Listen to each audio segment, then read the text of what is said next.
All right, what's up, everybody? Welcome to another episode of Talking Christianity Apologetics. My name is Josh Gibbs, and today we are going to have a good debate between Steven Avery and James Snapp Jr. The thesis is going to be the world's oldest Bible is a replica, Simonides the Scribe, and stay with us. We'll be right back after this video.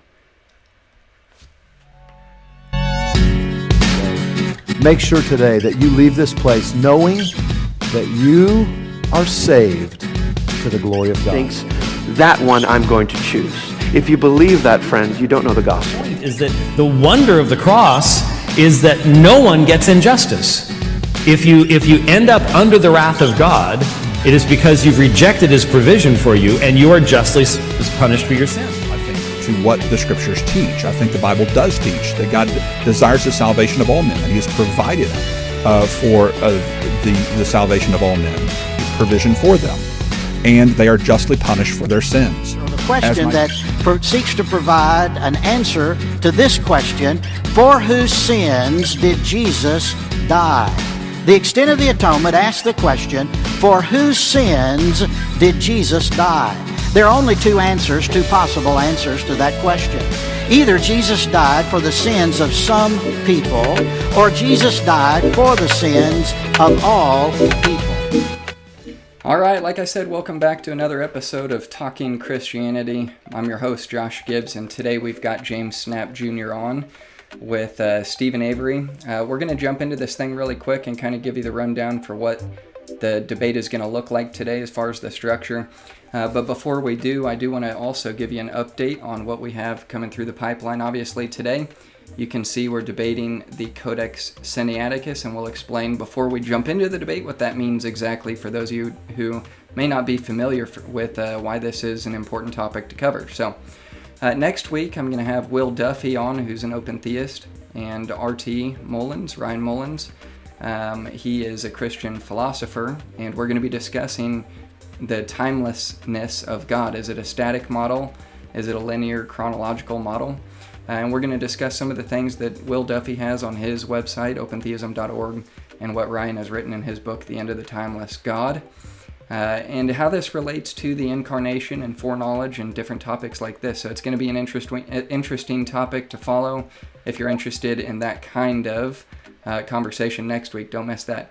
The following week is going to be with Brian Abishano. We're going to cover Romans chapter 9 and election, and 1 John 5:1 with pre-faith regeneration. 1 John 5:1 is going to be a grammatical argument, and Romans 9 is going to be kind of the corporate model versus the individual model.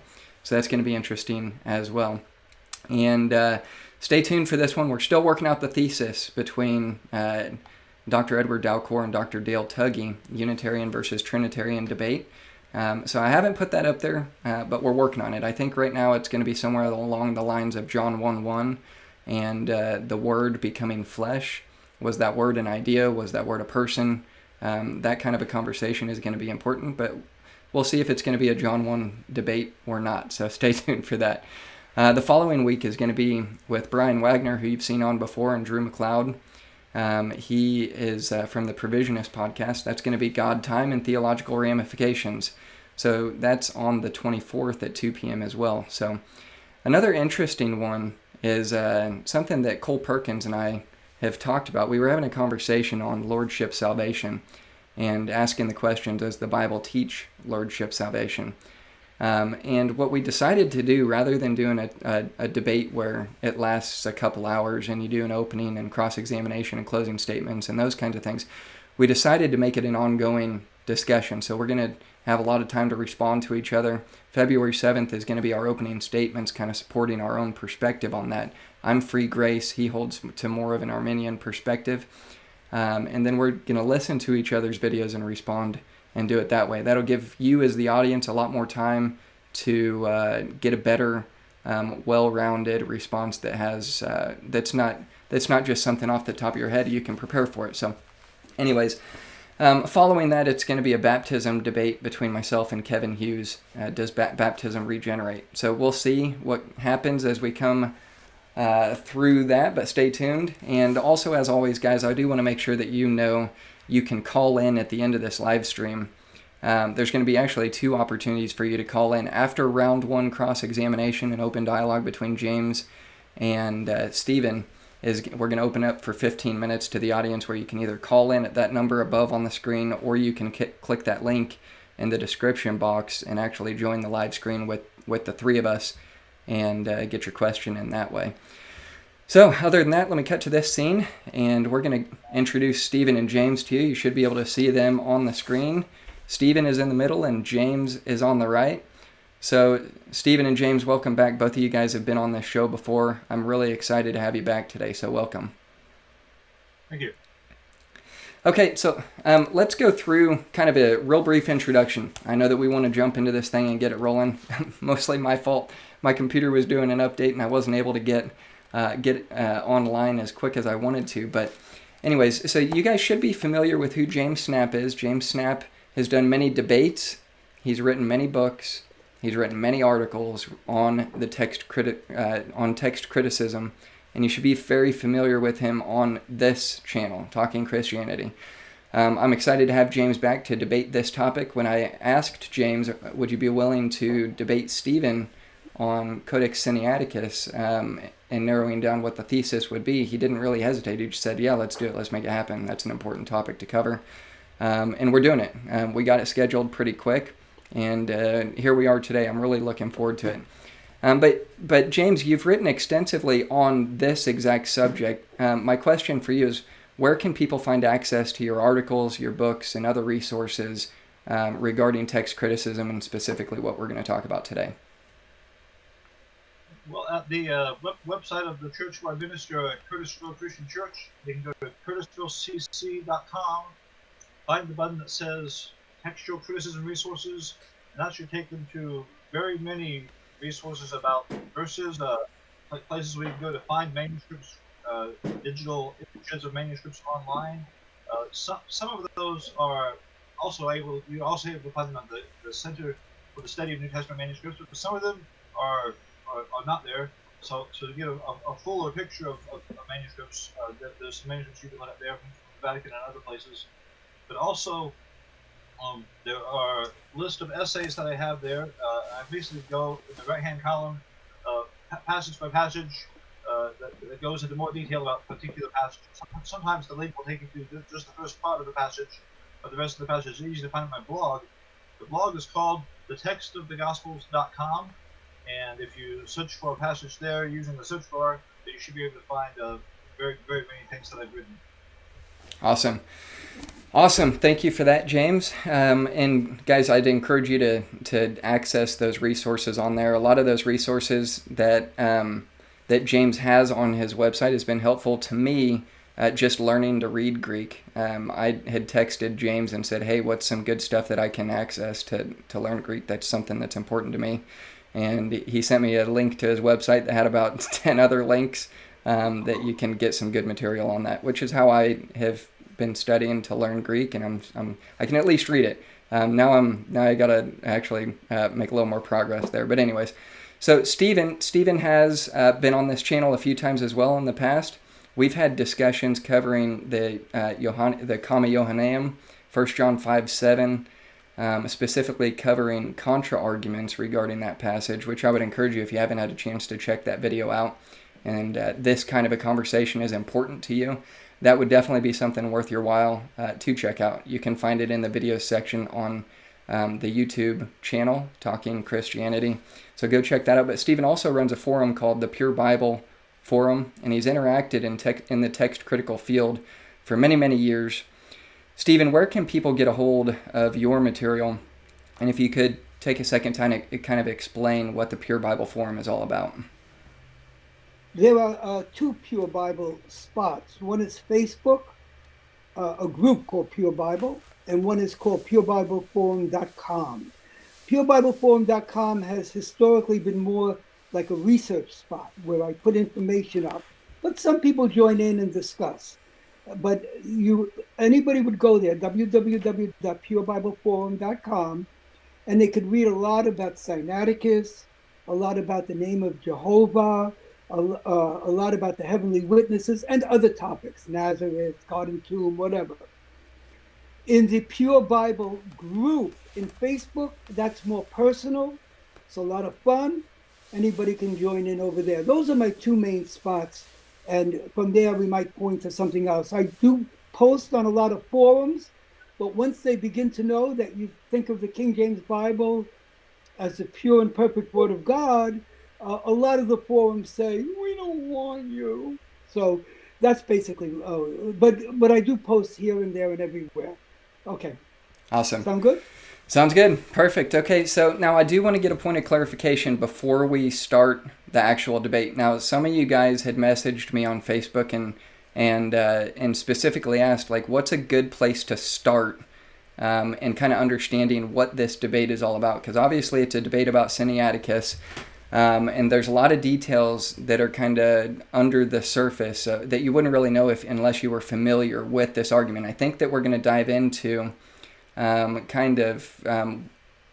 depth of it, I mean, in today's debate. So if you could, a point of clarification would be just to kind of, if somebody is not familiar with what it is that we're talking about and just needs a little bit of a background on why this is an important conversation and what the ramifications might be, could you give it for somebody who's just jumping into this and going, what in the world are we talking about today? Stephen, if you could go first, I want to get your take, and then James, I'll get your take on it, and then I'll jump into the format for the debate, and we'll get rolling.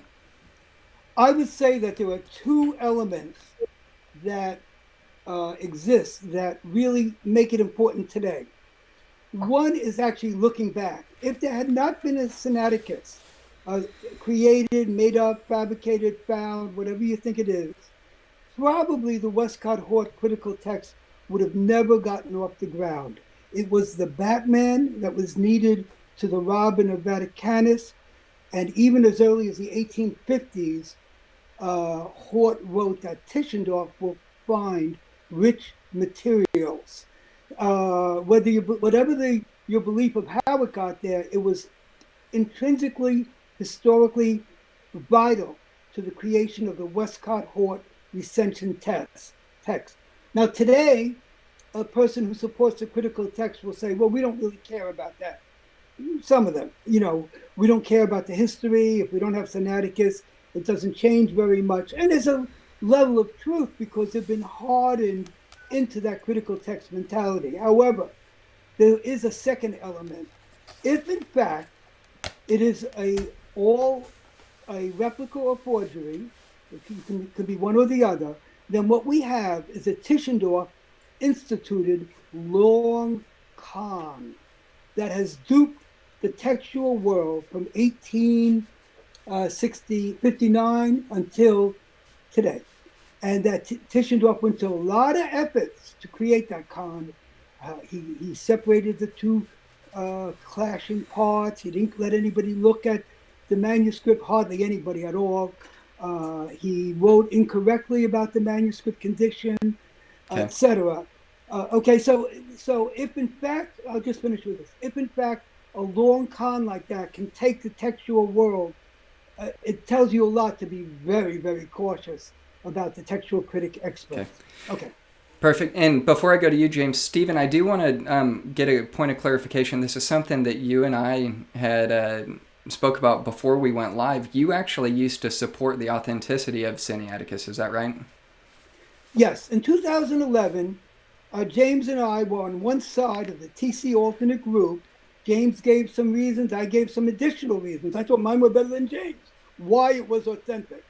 I'm still looking for that email. So what happened was in 2013, Chris Pinto was beginning to propagate the idea that maybe it wasn't legitimate. Maybe Simonides did do it. And I didn't really agree with Chris, but I didn't like the way he was being attacked. So I gave him a little support, a little this, a little that. And then after that, after his debate with James White, 2013, I really studied the issues and I flipped to fully believing with conviction that it was done by Simonides. I want to, I'll stop there. Okay. Go ahead. That's good. Okay, thank you for that. James, what would your introduction kind of be as a backdrop for somebody who's just jumping into this going, what are we talking about? And where would you start with someone who's coming into it from that perspective? Codex Sinaiticus is one of the most important manuscripts of the Bible in existence. And it's also one of the most accessible manuscripts, not physically but digitally, because of the wonder of the internet. There is a website that various groups that are stewards of various parts of the manuscript have gotten together in a cooperative venture called the Codex Sinaiticus Project, and made the codexsinaiticus.org website.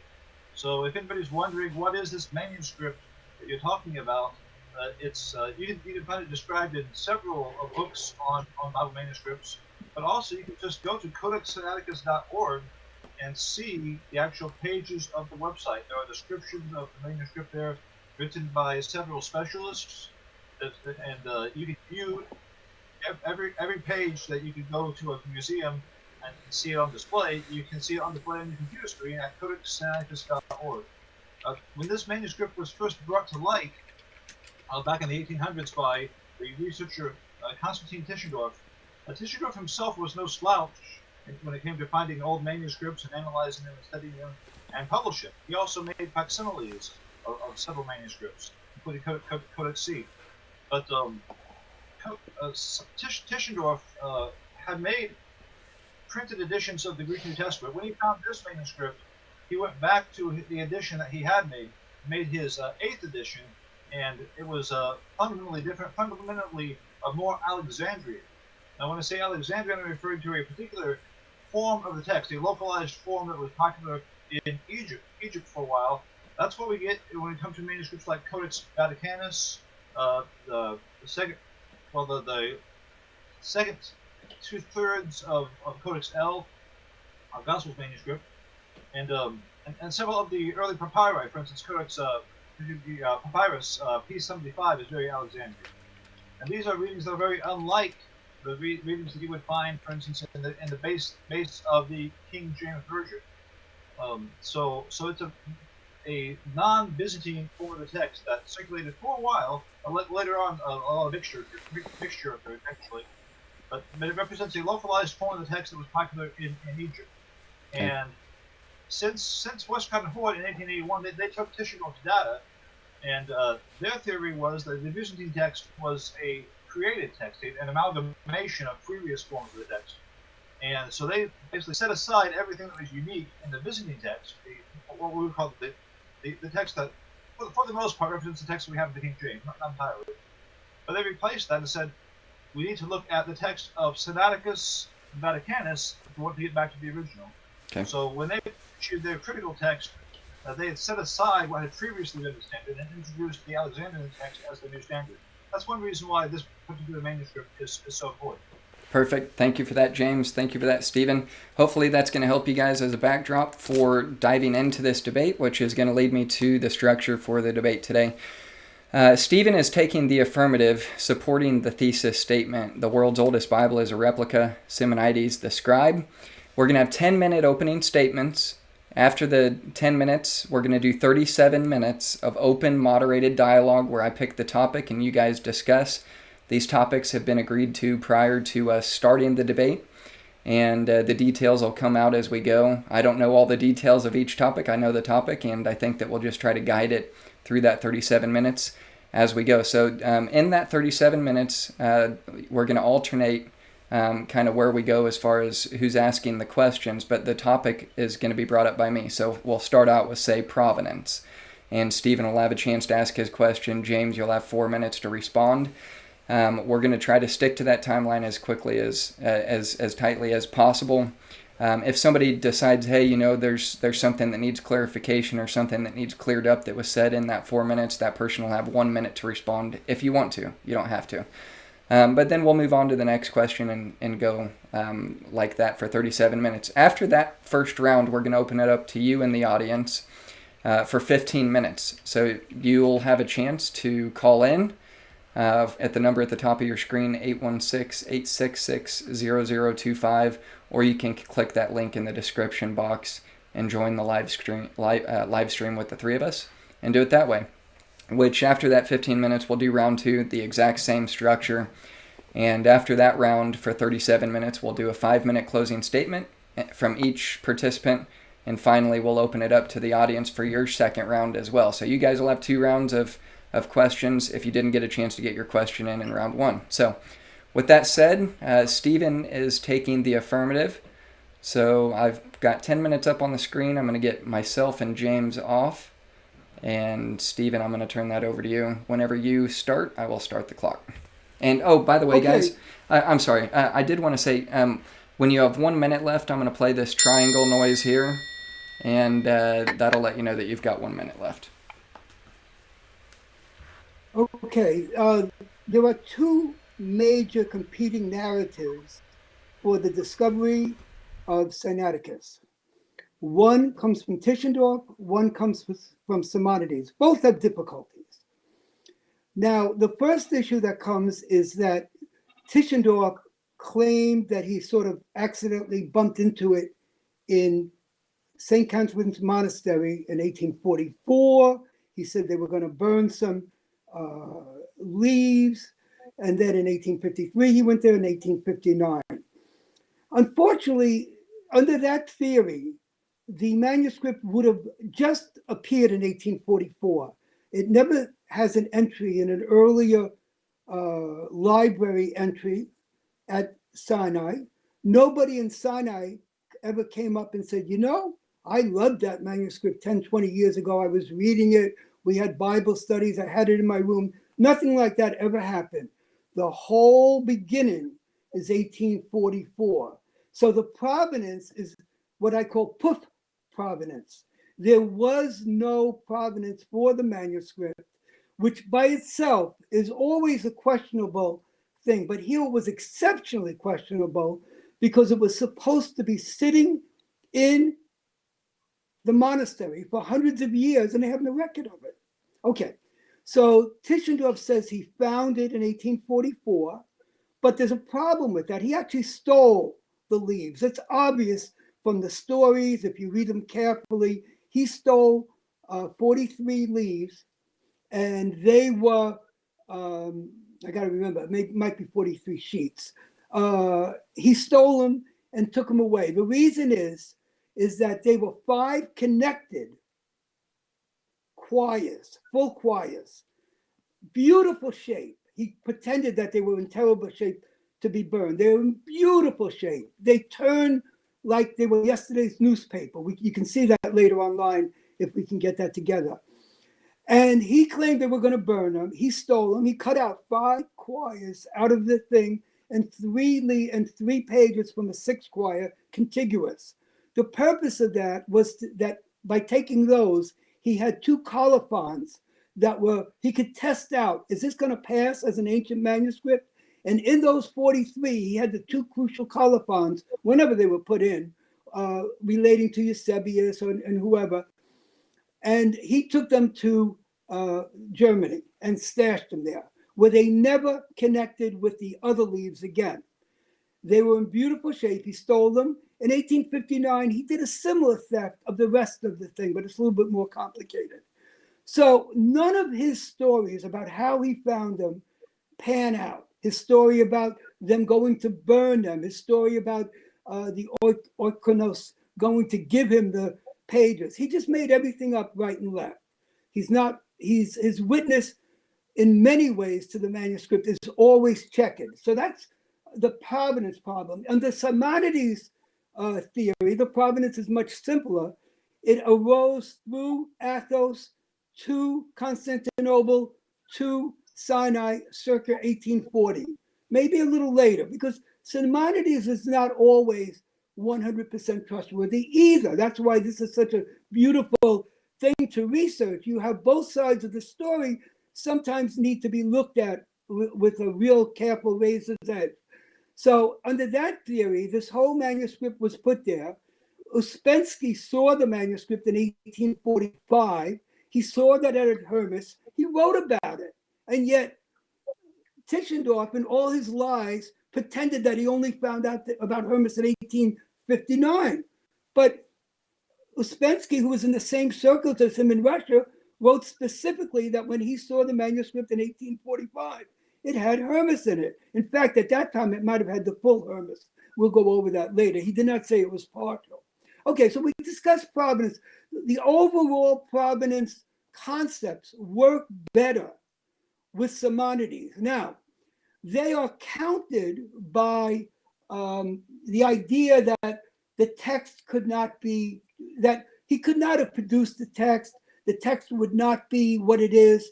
It's not really possible. But there were a number of things that occurred that could not have been pre-planned. Simonides was in Mount Athos working with Benedict and Callinicos in 1841 on manuscripts. This was discovered after he passed in the catalog by Spiridon Lambro.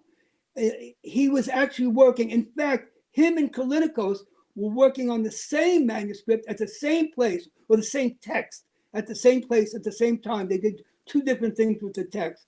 So how could he pre-plan that? If he was going to claim, hey, I did that manuscript, well, the first thing that would disprove that would be, where did you do it? Well, I did it in Athos, where with manuscript papers everywhere. The next question would be, how did you know so much about the manuscript? For example, when he wrote about the 1844 theft, he said very specifically, Callinicos, that it was abstracted as a theft out of Sinai. Nobody else wrote that.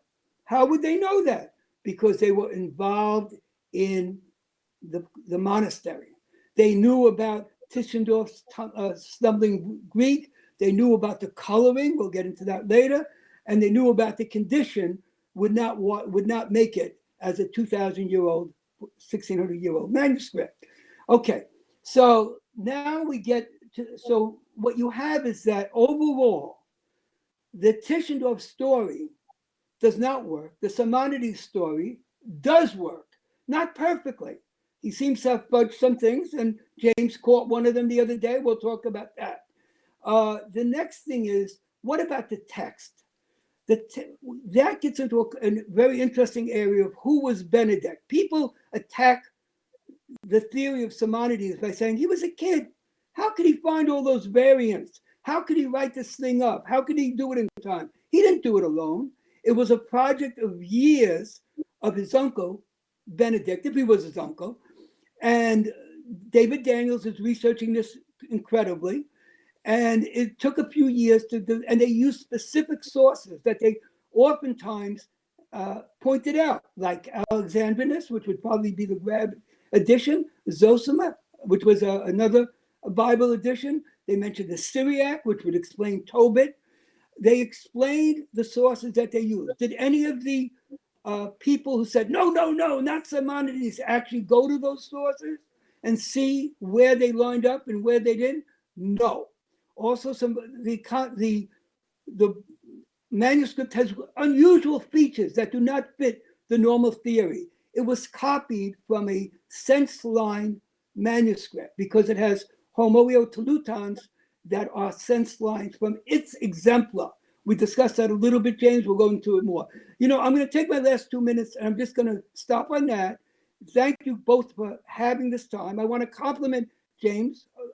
We've agreed on certain things related to Sinaiticus over the years. We have worked together on the issue of the incorrect English text that the Codex Sinaiticus Project put up. That was really, it's still there, and it's really an abomination. And James is the only textual person I know who joined with me in understanding what an abomination it was to put up the Codex Sinaiticus Project and not have and pretend you had the right English text. Later, they put up a little disclaimer that nobody knows. We also worked together on the famous statement by Mr. James White that anybody who does not understand the story, the cover story of that he did not find it in a trash can, you shouldn't listen to any such person. Well, in fact, James White got that story all messed up. And again, James Snapp was one of the only people who joined me, or led me or joined me, either way, agreed with me that it was hilarious and an abomination that James White made that claim when he bumbled all the way around. Okay, now, let me see if I have another area to go. We can go into one other, 40 seconds.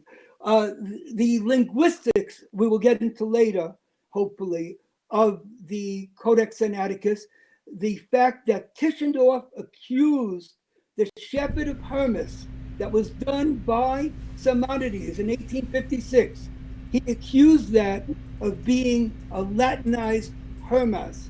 He retracted that accusation only when his very similar Hermas was ready to be published in 1859, or at least it was found in 1859 to be published. He actually retracted that accusation because it would have worked against his own manuscript. Thank you. Perfect. Thank you, Stephen. Okay, so James, you're going to have 10 minutes for your opening statement. Let me get 10 minutes on the clock, and I'll get the camera on you. Whenever you're ready, I will start the clock.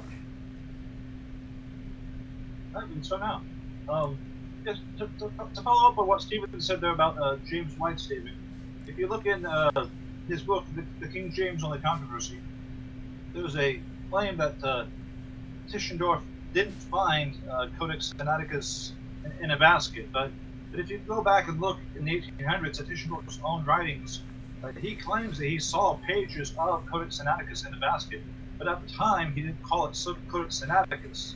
That's the part of Codex Sinaiticus that's known as Codex Fredericanus Augustus, the first 43 pages that he brought back. The first part was that he encountered on his first visit there in 1844. On his later visit, that's when he found the manuscript having been given a lot more attention by the monks there.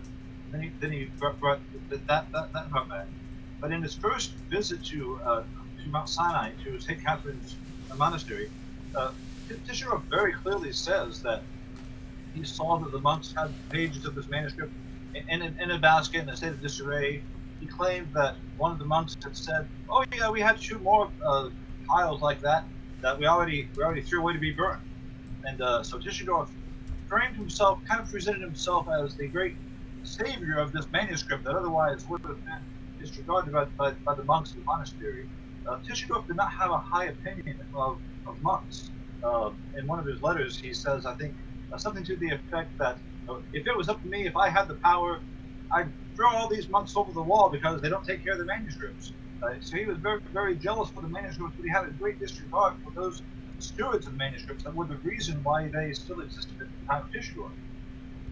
But the provenance of the manuscript itself, where it was made, is probably the city of Caesarea. Caesarea had a major scriptorium. That was where Eusebius of Caesarea was based in the early 300s. And there was one occasion when, according to Eusebius, the Emperor Constantine had said, "Eusebius, my city of Constantinople is growing, and the churches need copies of the New Testament. I want you," and I'm paraphrasing it, by the way, but the exact text is online, so I encourage people who want exact details to just look it up. Eusebius' comments on the life of Constantine, the part where Constantine said, "I need 50 copies of the scriptures. I want them to be well copied. I want them to be able to be easy to read. You have my bank account to work with. Send it to me as soon as you can." So Eusebius answers, "All right. Therefore, having received this command from the emperor, I got to work, and we sent them out by 3s and 4s." And what exactly 3s and 4s means is an interesting question, because we have the Vaticanus and Sinaiticus. They're very unusual in as much as they're in 3 or 4 columns. But Eusebius doesn't really say columns, and so that's a point of interpretation. I think that he just meant we sent them out in sets of 3 and 4. He didn't want to make a long delay and send nothing for a long period of time until the whole thing was done. So he sent them out 3 at a time or 4 at a time in special government-sanctioned wagons that had special rights over the roads of Rome back in those days. So one theory, T.C. Skeet is one scholar who, in the past, he studied Codex Sinaiticus quite a bit with a man named Milne. And to this day, even though some things have been superseded, Milne and Skeet's book called The Scribes and Correctors of Codex Sinaiticus is an important work for looking into the layers of copyists and the layers of annotators and correctors in the text. That's one way that we can see that Sinaiticus, throughout his presentation of himself as the maker of this manuscript, was lying through his teeth the whole way. Sinaiticus was a terrible liar. and he had a lot of reason to do what he did. On one occasion, let me get the details right. Simonides had made what was called a fraud, a counterfeit manuscript. Particularly, it was an ancient palimpsest with the work of an ancient author named Uranius, and had almost succeeded, but Tischendorf had stepped in and said, "No, this is a fraud," and he proved that Simonides was trying to cheat some people. And at one point, it looked like Simonides was going to be going to jail for a long time, but he worked his way out. So there was definitely some ill will, I think, on the part of Simonides, and he was looking for a way to poke the balloon of Tischendorf after Tischendorf received quite a bit of acclaim for this discovery of this ancient manuscript. Now, the manuscript itself is kind of big. Here, if you can see this, this is about as big as manuscripts can get because they didn't make cows much bigger. It's huge. But if you fold that in half,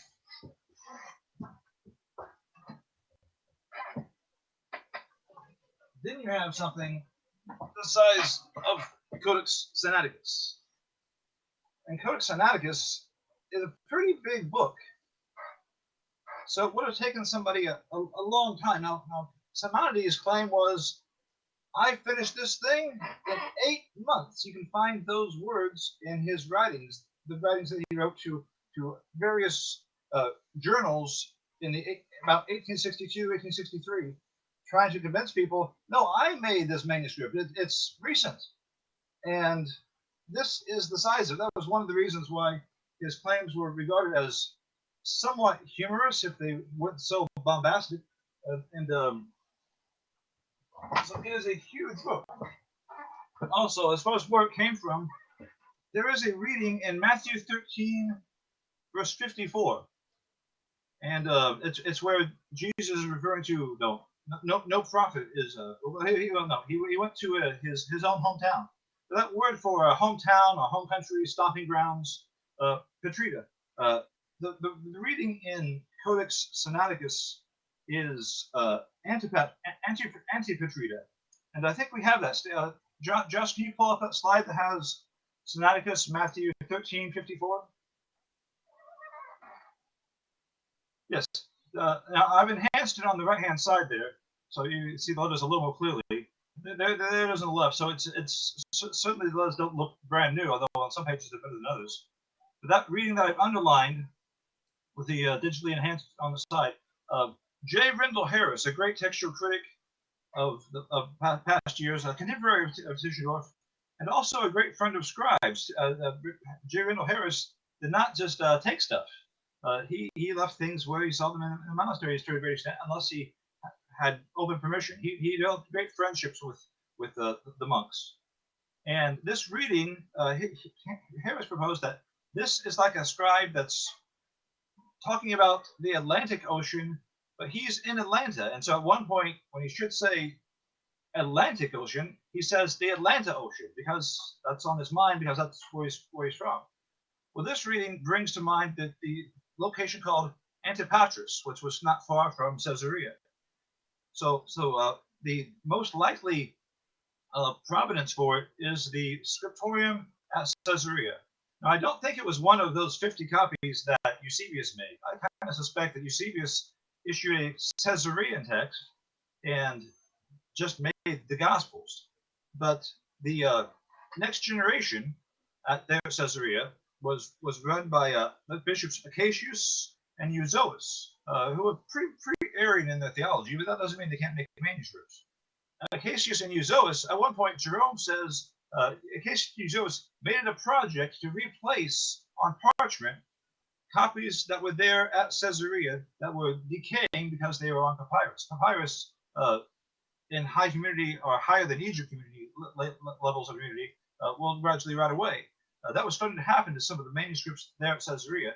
And so in the mid-300s, Acacius and Euzoas had the means, the method, and the motive to make copies like we see in Sinaiticus.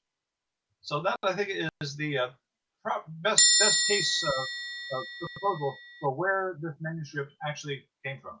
In the mid-300s, at the city of Caesarea. Eventually ended up at the monastery of St. Catherine's on Mount Sinai. We can see that from the pieces that we've lately found in 1975. Justin, Hiram Justin of Sinai, he mentions that there was this special room in the Tower of St. George there at the monastery, and that's probably the room where things were left, kind of like a geniza in some synagogues.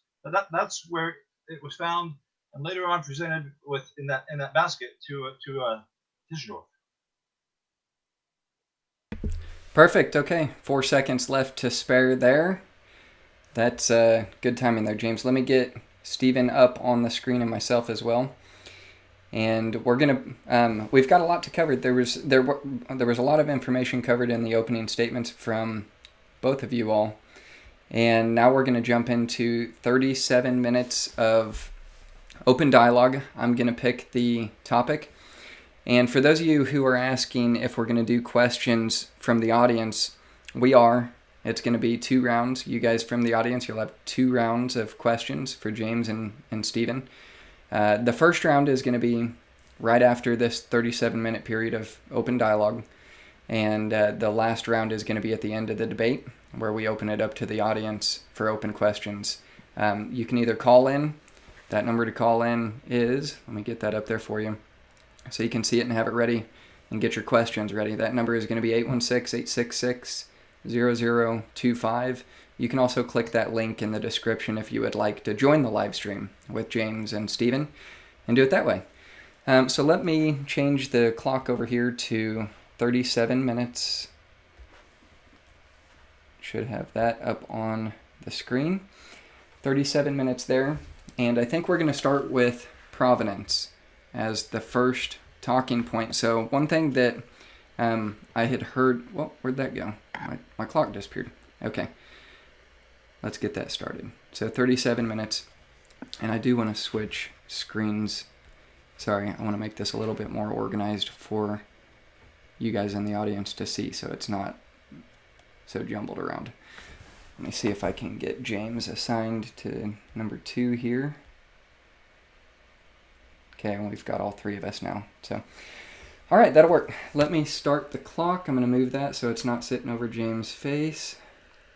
And let's go ahead and get started. Okay, so the first thing that I noticed was going to be in the topic under provenance. Steven, you spent a lot of time discussing kind of the condition of the pages. Maybe that's a good place to start for this conversation, is how many leaves were there? You say that they were stolen leaves, but you also say that the pages were pristine. They turn almost like a new newspaper. What's the point that you're making there, Steven? And then we'll get a response from James. Well, there's 2 issues. Provenance, I was talking about the theft of the pages by Tischendorf, but there's also what you just mentioned, the general condition does not match an ancient manuscript. The most tiring conditions for a manuscript would be the hot, dry desert sun. This is written about by people who make up things about if it's wet, if it's dry, if it's hot. The most stress on a manuscript to make it brittle would be the hot desert. 1,500 years, 1,700 years, supposedly heavily used for much of that time. And yet some of this ink, which you could see in those videos, maybe you'll be able to put them up, but I can put the URL in. The ink is pristine. There's no acid into the ink, none. They talk about it, but they don't have it. The one spot that they had turned out to be an eraser. So there's much of the ink is dark black, as if it was put on 10 years ago, 200 years ago. Much of the parchment has no dirt around the edges, the way any handled parchment should. This was pointed out by the Russian polymath scientist, Mazarov. He said, how come there's no edge dirt? The pages are supple, nimble. They lied about this a lot of times. They pretended that they were stressed. I mean, Tischendorf and his backers. But his backers never really saw it. They would only see his facsimile. He was very careful. So the point I'm making here is even before you get into coloring and staining, which is a critical issue, the overall condition of the manuscript does not feel or look like anything old. Now, you might say, but why didn't the people who looked at it say anything? Most of the people who looked at it before recent years were employed by the libraries, almost everybody. And so they weren't going to go out of their way to question the condition. Okay, I'll stop there. Yeah, that's a good place to start, and we'll pick up there with James. James, you say that as far as the provenance is concerned, that it seems like it's from Caesarean descent, but you also make a connection with it being an Alexandrian agreement with other Alexandrian texts. So, what would your response be to Stephen, and do you want to touch on the provenance being Caesarean and linked to Alexandria? Well, I don't say that it's linked to Alexandria, but I say it's linked to the Alexandrian text. It's a form of the text circulated mainly in Egypt.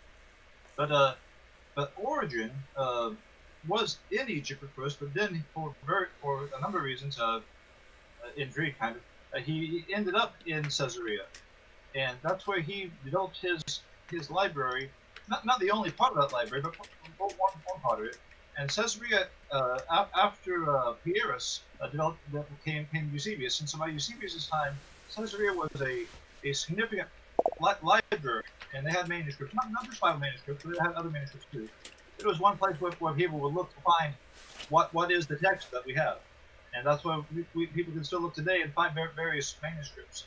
And in fact, some of the work of Acacius and Euzoas, every now and then there'll be a manuscript that comes to light that mentions. So I think there's a treatise that's kept in Austria that mentions it on the cover of it that it came from that particular place and time. But Caesarea was a major copying center, and when we look at Sinaiticus, we can see that it was a group project. It was not done just by one person. It was done with a Diothotus, the supervisor, and he would look at the work of his underlings, and these were people who were working one at a time, but they were working simultaneously. In Sinaiticus, we can see where one scribe's work ends, and the next scribe's work begins, and the pages will come together there. There's a break in the text there, and if you go to the Codex Sinaiticus website and you look through it enough, you'll find where the break is. It's pointed out there, if I recall correctly. But there are breaks that are clearly discernible, that you can see where this scribe's work ended, this scribe's work started. You can see, particularly if you look in Kirsoff Lake's photographic replica of the manuscript, it's still in some libraries, and he points out the work of Scribe D. Scribe D was the corrector, the Diothotes, and occasionally he found, because he was also proofreading the manuscript, he would when he found a mistake that was so bad he could say it unsalvageable, he would remake those pages, and we have that work, the Diothotes work, for instance, at the end of Mark and beginning of Luke, and I think a total of 6 other places we can see Scribe D's work, and that shows how it was made. It was not the kind of process that Simonides describes at all, not even remotely close to that. It describes the work of scribes with a supervisor who is occasionally replacing their work, and we can see that plainly in the text. For instance, he used what was called a caret mark, a little space movement to kind of justify the text without justifying the letters. He would just add a little space and say, well, it's not a letter, but it looks better with that thing. And so on the page that he made, he always used that, and he uses it far more frequently than the other scribes. So we can see his work, it stands out quite distinctly, not only because of his work, but also unique to the other scribes, but also because of his use of the caret mark. And so this proves Simonides' picture of how it was just made, and moves us more toward a more realistic picture of how it was made. So that's one example. So the scribes at Caesarea, they worked there for years until Caesarea was overthrown. And there were also later on in other places, other places in the text, corrections, where somebody said, well, I have my Bible, which is not very much like this Bible here. Let's correct the text of this big old Bible, Okay. make it more like mine.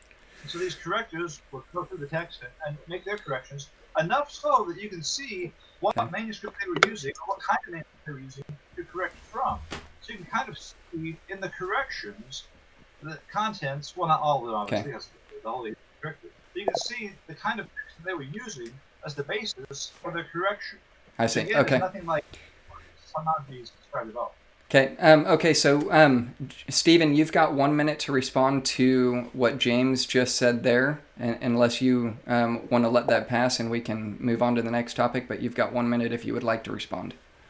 No, I'll take 1 minute. The most critical issue here is that Simonides gave a few explanations of the making. He often emphasized Benedict, also Hilarion and Theophylact, at least one of whose names shows up on the manuscript in a note.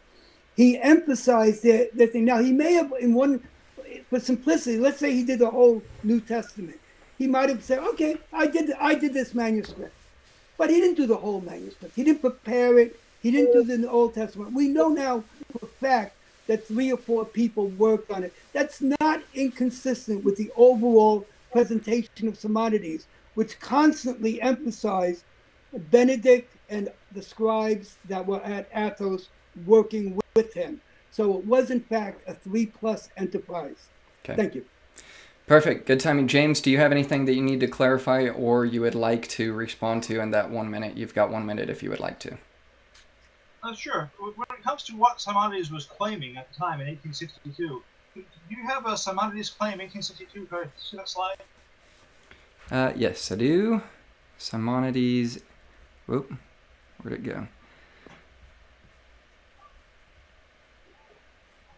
Oh, it's not in this. Let me go back to that other scene here. Sorry, guys. Give me just a second. I'll pause the clock here and get you assigned back to 3.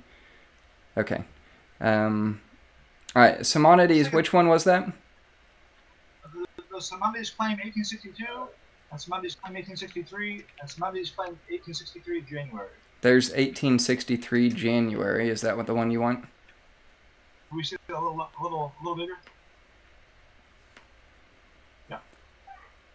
Simonides claim from 1863. I know that I wrote 1,205 pages in 8 months and ceased from the work only because the skins failed.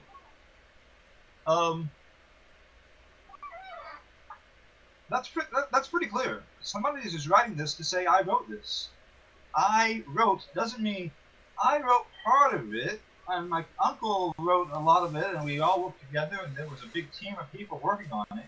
He says very clearly in 1863, I know that I wrote 1,205 pages in 8 months and ceased from the work only because the skins failed.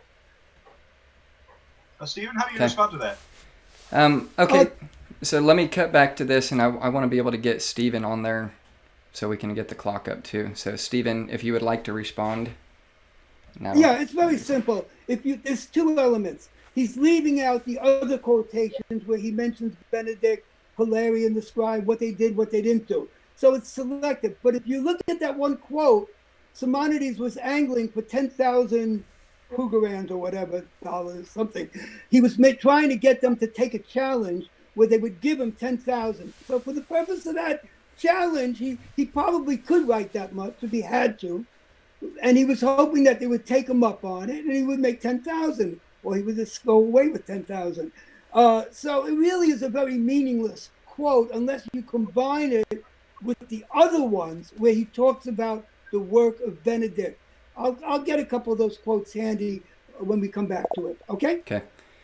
Okay. Let's go on to another point of topic. We'll be able to come back to this, I think, as we move along. But the next major point in the conversation that I took notice of, and I think maybe the audience did as well, was the idea that Simonides created this document when he was so young. So I think he had to be around somewhere of 18 or 19 years old.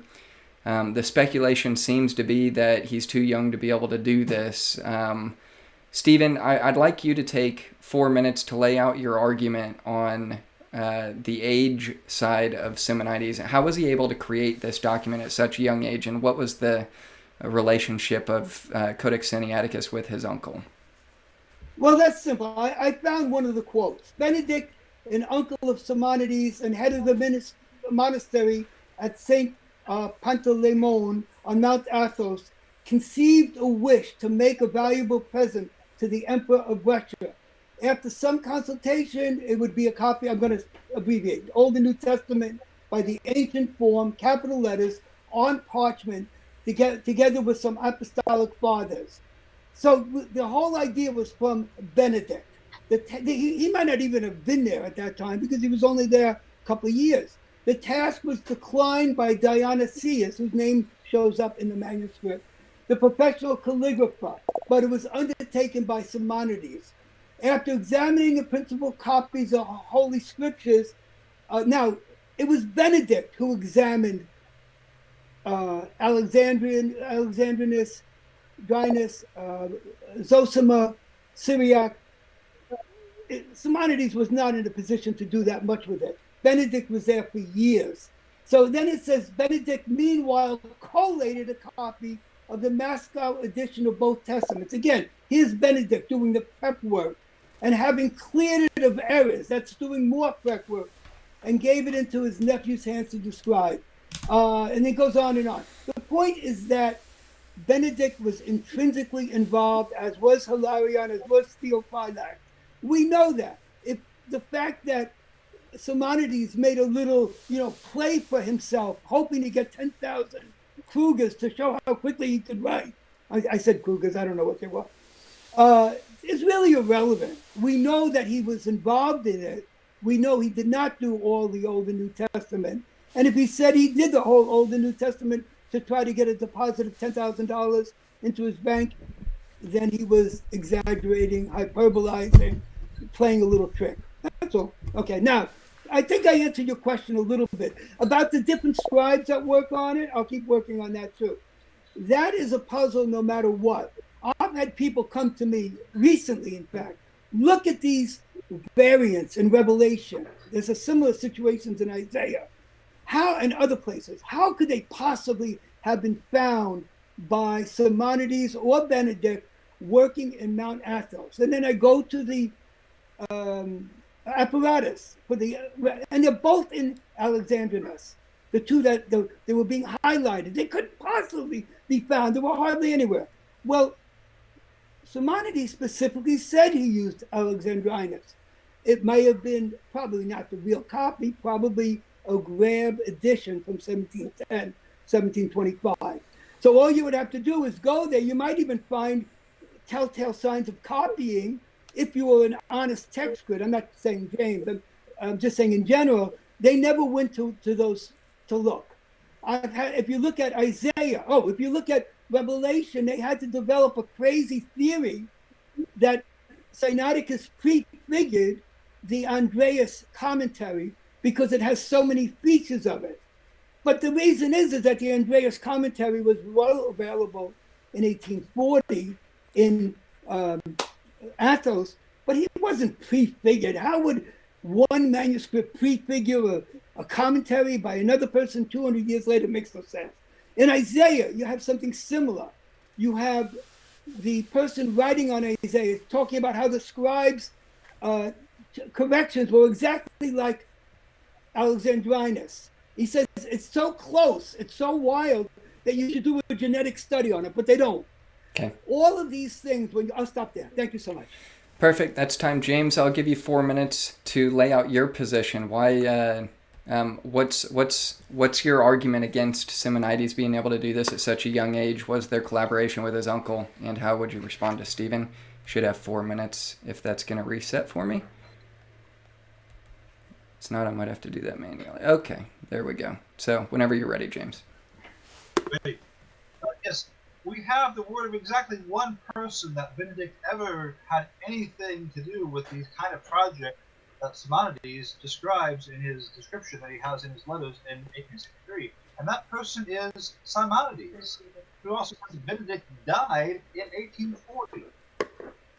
So we have no way of verifying that Benedict ever did have anything to do and never ever engaged in any such project.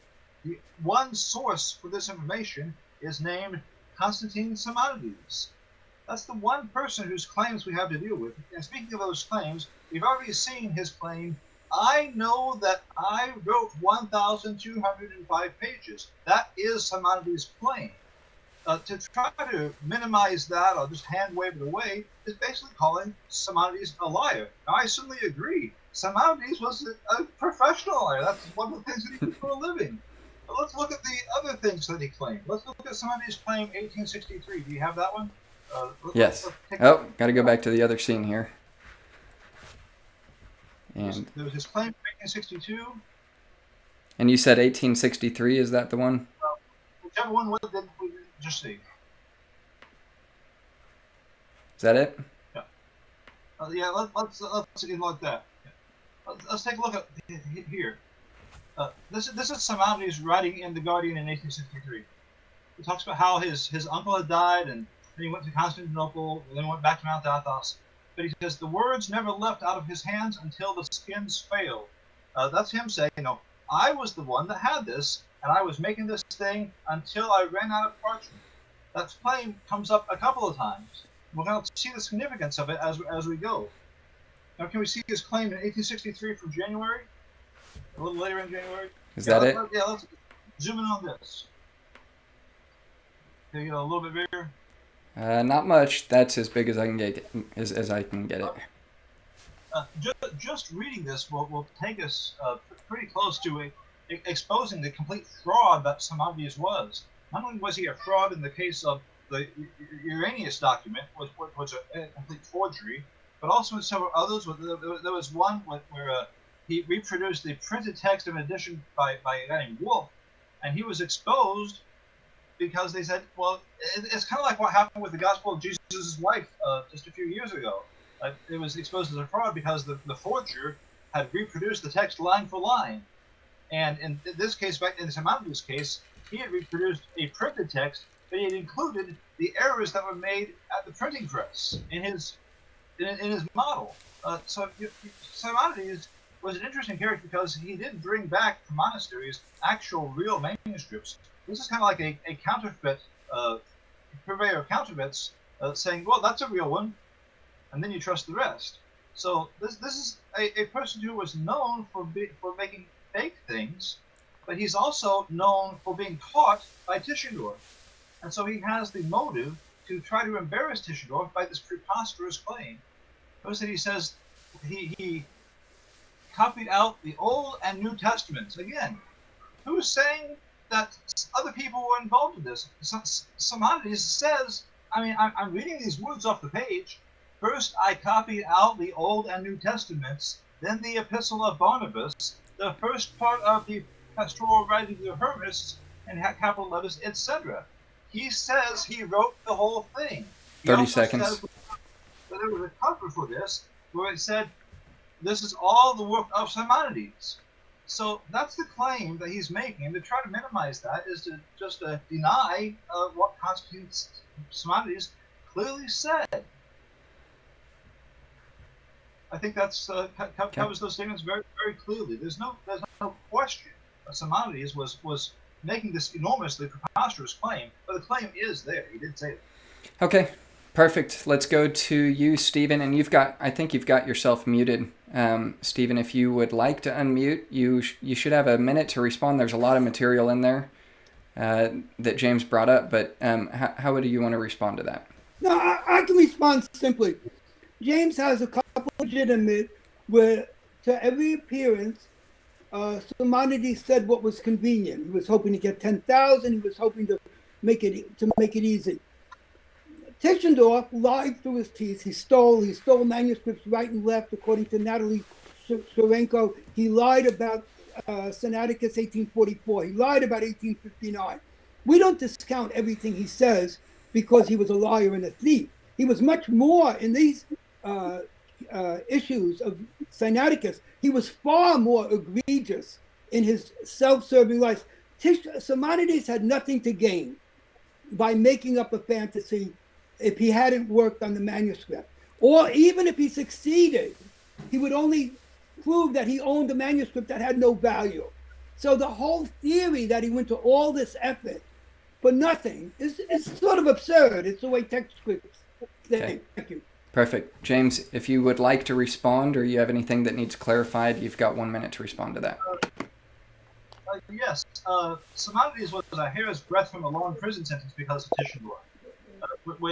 When he was exposed by Tischendorf because he had attempted to foster off this forgery as if it was an actual ancient document of Uranius, Simonides had been in pretty big trouble there, and it wasn't the first time by any stretch of the imagination.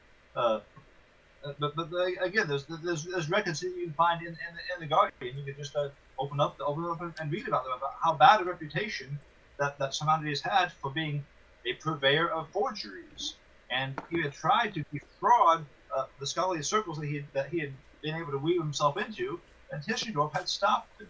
So certainly Simonides had a motive to try to do this. It wasn't a positive motive; it was a negative motive to hurt Tischendorf, just as I had explained a few minutes ago. To say, Okay. "Oh no, it's not such a great thing. It's just found something that I made."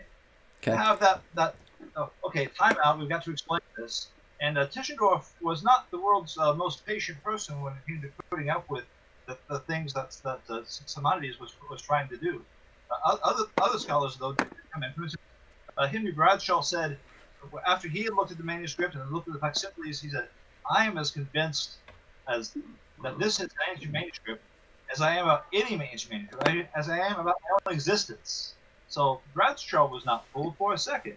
And neither was Trudel, neither was Scribner. If you look in Scribner's introduction to Codex Sinaiticus, which you can download online, by the way, he goes through some of these claims and dismantles them piece by piece. Okay. So it wasn't that these claims weren't examined at the time. Okay. Okay. And I do want to spend some time in getting into the fraudulent past of Simonides and how that's relevant and related to this conversation with Codex Sinaiticus. But Stephen, you should have 1 minute to respond to what James just said there, and you'll have the final word on this segment, and then we'll move on. Well, it's hilarious to try to use Scribner as a strong advocate. First of all, he made a backwards flip and said that maybe he worked on another manuscript because he didn't really disbelieve Simonides.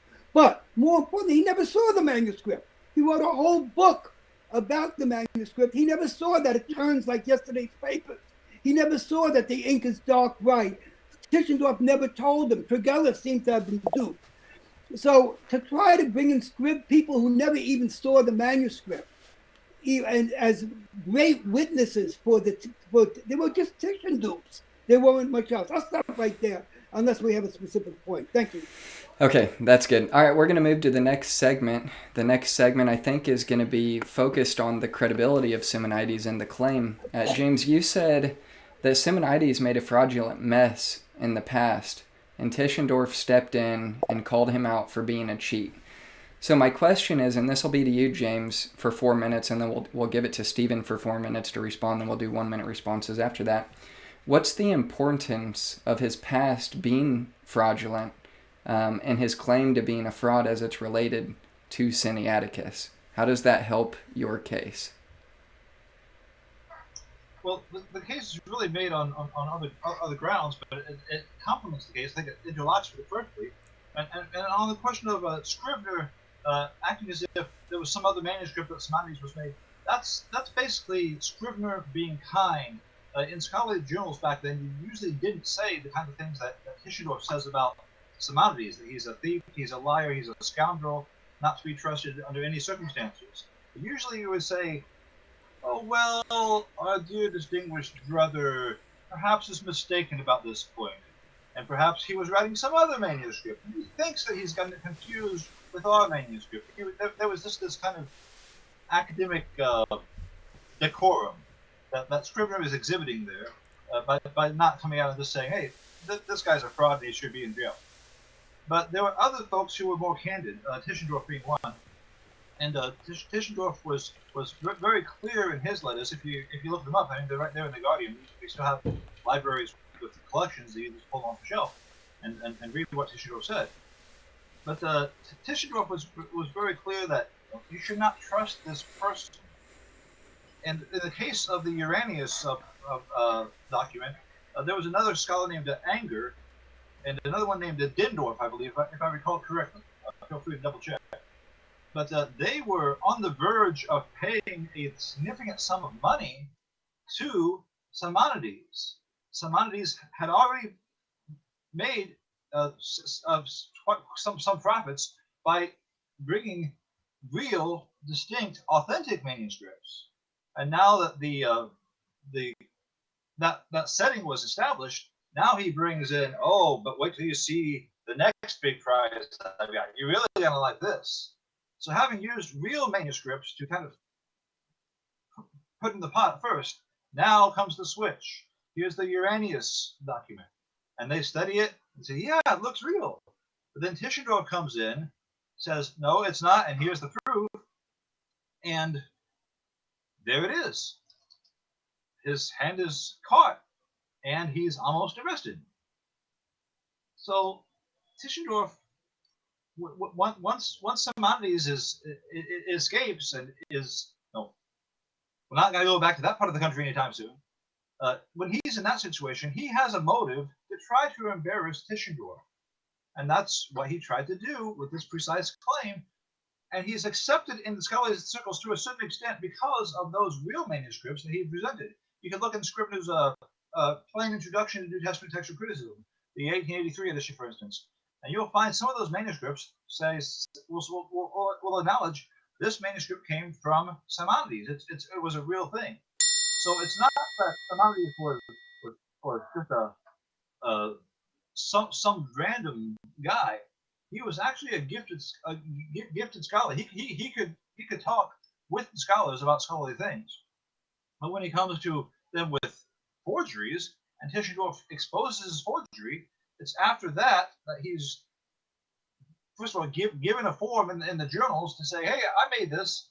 And then Tischendorf has to say, no, he didn't. Let me explain why. So that's the motive entirely for Constantine Simonides' entire charade. Perfect, okay. And you've got 15 seconds left to spare, so let's go to Steven. Steven, you've got 4 minutes if you'd like to answer your side of that question, and then we'll go to 1 minute responses if we need to from there. And you're muted, by the way. I am unmuted now. Thank you, guys. The first thing is that let's allow that he was a forger and that he played games and sometimes he mixed real manuscripts with fake ones, etc. None of that relates to Sinaiticus. All of that had a profit motive. Okay, if he did that, sometimes it's unclear. If he did that, he was trying to pawn something off that he worked on for a month. He was trying to pawn it off for big money. On Sinaiticus, there was no payoff. It was the exact opposite. It would be ridiculous for him to stake his reputation. It could have been disproved in 5 minutes if there was a catalog at Sinai, if anybody looked at the manuscripts and saw that they weren't different. There were so many ways, if they had checked some of his people, which they never did, it would have been over right away. Never happened because there's so much behind it. Now, James says the only person who mentioned Callinicos was Simonides. That's absolutely wrong. In 1895 and 1900, the catalog came out from Spiridon Lambro of the libraries at Athos, and right next to each other, working on the same document at the same time in 2 different ways, Callinicos and Simonides. There were in other places as well. That is evidence that they were, and Benedict is in there too, not right next to them on that one. To say that, and that, you know when that was discovered? 30 years after the controversy. So it wasn't planted or anything like that. It was the actual library's entries from 1840, 1841. So anybody who claims that Callinicos was made up has to deal with that evidence. I could put it in a little paper for you if you want. Okay, let me go back. The whole issue about his previous stuff really has nothing to do with Sinaiticus. Okay, the next thing, there's a lot of things we're not getting into, which is all of the evidence that confirm that they were involved at Sinai. For example, they knew all about the broken language of Tischendorf, that he could speak Greek. They knew all about the theft of 1844. How could they know that if they were not hands-on? Now, you might say they were hands-on but didn't make the manuscript. Okay, we'll consider that. But they were hands-on at Sinai, Callinicos or Simonides. They knew about the coloring. We can get into that later. It would have been absurd to claim coloring of the manuscript if there wasn't any. All somebody would have to do is take the 2 pages, 1844, 15. Oh, you're wrong. So they have all sorts of things that are what you would call the historical imperative. They show a knowledge and an involvement that cannot be denied involving Simonides and Callinicos and St. Catherine's and the manuscript, which we can call Simonides. Also, Tischendorf, one more thing. Oh, yeah, I got a little time. Tischendorf was a wild man. He wasn't just against Simonides. If you read his 1863-64 defenses of Sinaiticus as 4th century against Hilgenfeld and against Ouspensky, against some other people, he was a crazy man. He had an agenda. He was virtually insane. This was noticed by one of the scholars when they saw his 10 names that he put in his almost decorated high poobah. So he was not just, attacking Simonides. He was attacking anybody who would not accept his ridiculous dating of 4th century for the squirreled away, impossible to see and touch manuscript that he called Frederico Augustinus in Leipzig and Sinaiticus in St. Petersburg. Thank you so much. Perfect. Okay, perfect timing, James. You've got 1 minute to respond. Pick what you would like to respond to, and then we'll turn it back to Steven and go from there. Simonides knew what he had read from reading what Tischendorf has said himself about the manuscript. And when you look at what Constantine Simonides says about it, it's generally limited to what he had read from Tischendorf. The pages with the Shepherd of Hermas are particularly condemnatory, demonstrably forceful demonstration that Simonides is making things up based on the descriptions he got from reading Tischendorf's own descriptions of the manuscript. And you can see this if you look at Simonides' claim. Well, first let's look at this. Do you have a Simonides papyrus claim? And we'll see the kinds of things that Simonides was doing. That if he had gotten away with one fraud, he was going to try to get away with others. In his in that same journal, look at this claim that he made. The Simonides papyrus claim. Simonides papyrus. Yeah, I think he had it. Oh, was that it? Okay. I'm going to look to be sure. Well, that wasn't it, but this will do for my purposes here. Yeah, just keep that one there. Can I zoom in on that? Oh, here's the. I'll go back to that, and I'll put your time back up there too. So when he says, "This is how I made this manuscript," I selected from the library of the monastery. He's talking about the monastery at Mount Athos, with Benedict's permission, a very bulky volume, antiquely bound and almost entirely blank, the parchment of which was remarkably clean and beautifully finished. This had been prepared apparently many centuries ago, probably by the writer or by the principal of the monastery, and so forth. I therefore took possession of the book and prepared it by taking out. Can you enlarge that a little more? No, I can't. Okay, I got it. By taking out the leaves containing the discourse, in other words, taking out pages, a few pages where I had writing on them, so I took those pages out, removed several others injured by time and moths, after which I began my task. First, I copied out the Old and New Testament, then the Epistle of Barnabas, the first part of the pastoral writings of Hermas. Remember, he makes this claim twice here. You've already seen it that one time. Here it is again. After writing the Epistle of Barnabas, I copied out the first part of the pastoral writings of Hermas in capital letters. And going down, the transcription of the remaining apostolic writings, however, I declined because the supply of parchment ran short. Why did he not keep on? Why did he not write the rest of Hermas? Why only, as he says explicitly in small words, the first part of the pastoral writings of Hermas? Because the supply of parchment ran out. Okay. I think that's a good. I think that's a good point to make there. Let's give Steven a chance to respond with his 1 minute. And Steven, you've got 1 minute to respond if you like. Okay, well, I've already responded to this. I'm happy to accept that he said something convenient as long as James is willing to start condemning the lies and thefts of Tischendorf, and then we can do a comparison of who gets closer to the truth. But James doesn't seem to want to do that. He finds one or two spots, reasonable spots, where it looks like. Now, what about when he said that Tischendorf had extracted the leaves in 1844? Did he get that from Tischendorf? Who did he get it from? Did he get it from the maybe from the consulate in Egypt? Somehow they knew that. Nobody else knew that at that time, and they wrote that in 1860, very clear. He said it was a theft in 1844. How did he know that? I'll save a little time. I'll ask James to respond to that. How did he know that Tischendorf had stolen the leaves in 1844? Okay, James, 40 seconds, and then we'll go to audience Q&A. Did he get that from Tischendorf? Like you say, he only took from Tischendorf. Did he get the fact that Tischendorf stole those leaves from him? Just noticing what had happened and saying, hey, one day Tischendorf doesn't have these leaves from somewhere. Because Tischendorf didn't say at first where it was. The Federico Augustanius, he didn't say where he'd gotten that. So later on, after Tischendorf has presented the rest of the manuscript, then people can easily put two and two together and say, oh, this is from the same place.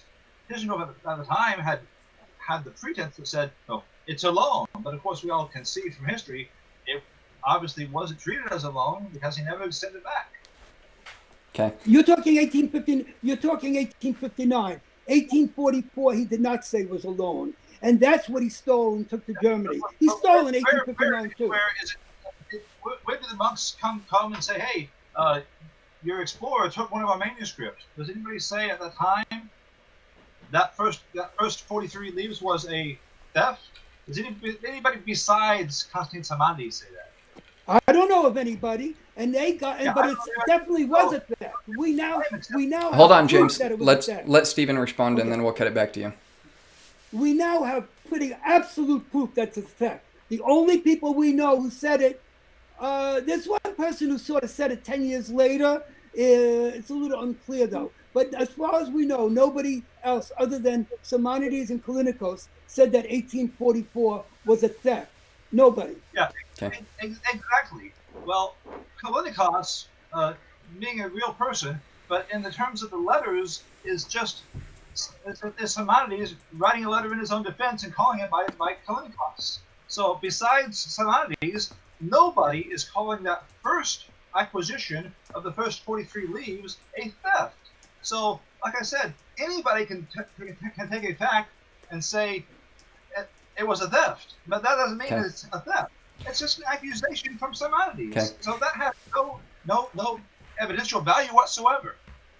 Steven, let's give you a chance to respond, then we're going to cut it to the audience. Audience, for those of you, get your questions ready. Now's your time to call in. If you want to be the first one to call in, you can. That number's up on the screen, and you'll be able to interact with Steven and James, or you can join the live stream in the link in the description. So, Steven, whenever you're ready. Okay, just very quickly. Why do we know it's a theft? We have the letter to his brother where he says, it came into my possession, thief talk. We have the fact that it was intact quires that he took. We have the fact that he hid it from everybody, even into 1863. We have Ouspensky. We have so much knowledge that it was a theft that nobody who looks at the evidence would say that. But yet the only person who knew that was Callinicos and Simonides at the time. So you have to say that they sort of like made a happy choice of accusation. But it's ridiculous. The reason they knew it was a theft was because they were at the monastery, at least one of them, or both.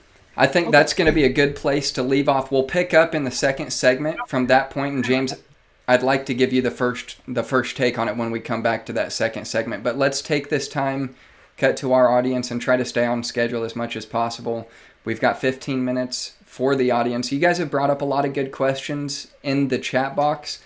Obviously, the priority is going to go to those who call in or join the live stream, but now would be that time if you'd like to call or join the live stream. So with that said, let's go to a couple of these comments. One comment that I see right off the bat was on the argument that in the timeline of what Simonides had to make those copies to make it fraudulent. And Nick Sayers says it's not impossible for him to write 1,800 plus pages. If you are fluent in a language, you could do it in 4 to 5 pages a day. I know that's a comment. We've got other questions we'll get to, but I do want to get your take on this. James, do you think it's possible for him to do that in 4 to 5 days if he did 4 to 5 pages a day? And then Stephen will get your response. I think it would be possible to just simply write that amount of pages per day if a person knew what he was doing. Simonides says that he was just 19 years old at the time. But there's more than just the text to consider. There's also the layers of correction. We have a text that's not just pristine text. There's also layers of correction that are over it. We can see a different manuscript, a different kind of manuscript, being used as the basis for corrections. We can see that through much of the Old Testament. We can see that very thoroughly in the New Testament. And that's the part that gets complicated. We say, why would anybody not just write this as a present for the Tsar, which is what Simonides' whole, this is why we did this. We weren't trying to deceive anybody. We were just trying to make a present for the Tsar. That was his, this is why we did this. But when you look at the actual manuscript and you see the details, there's all kinds of layers of correction. You see stratified text with different kinds of script being used, different kinds of corrections, different marks, like the separated arrow, the broken arrow symbol that you can see throughout the text. Okay. So there's also those things to consider. Notes by people that have used the manuscript over time, Dionysius, Theophylact, for instance. But we see layers of text in the manuscript. It's more than just, it's a big manuscript. That's a definite part of the picture. But also the layers of correction. That's what makes Simonides' theory absolutely impossible. It's simply something that was made up by Simonides, and he did not and by the way, Tischendorf did not hide the manuscript. It was there at Leipzig. It was open to view by scholars. So I don't know what Stephen is doing. I think, so there's a couple of questions to follow up on from what you just said there, James, including somebody brought up a question about Simonides challenging Tischendorf to bring it to London so they could examine it together, which maybe we can get to that next. But Stephen, do you think that he could copying it at 4 to 5 pages a day? It's sort of irrelevant. He probably could. He was betting 10,000. He wanted to get 10,000 sterling at once if they would test him on it. But it really has nothing to do with what actually occurred. It was just a little side channel where he was hoping that they would say, you can't do it. Here's 10,000 if you do it, and he'd make a lot of money because he could do it. But it really has nothing to do with Sinaiticus. Okay. I'm trying to find that question. Let's see. Josh, I'd also point out that in Simonides' description of the text that he was working from, it was from a text, a Russian edition of the New Testament issued by Zosimas. The Zosima text was a TR, a Textus Receptus text. That's nothing like what we have in Codex Sinaiticus. So that claim, too, is just another preposterous element of this lie that Simonides kept on spinning.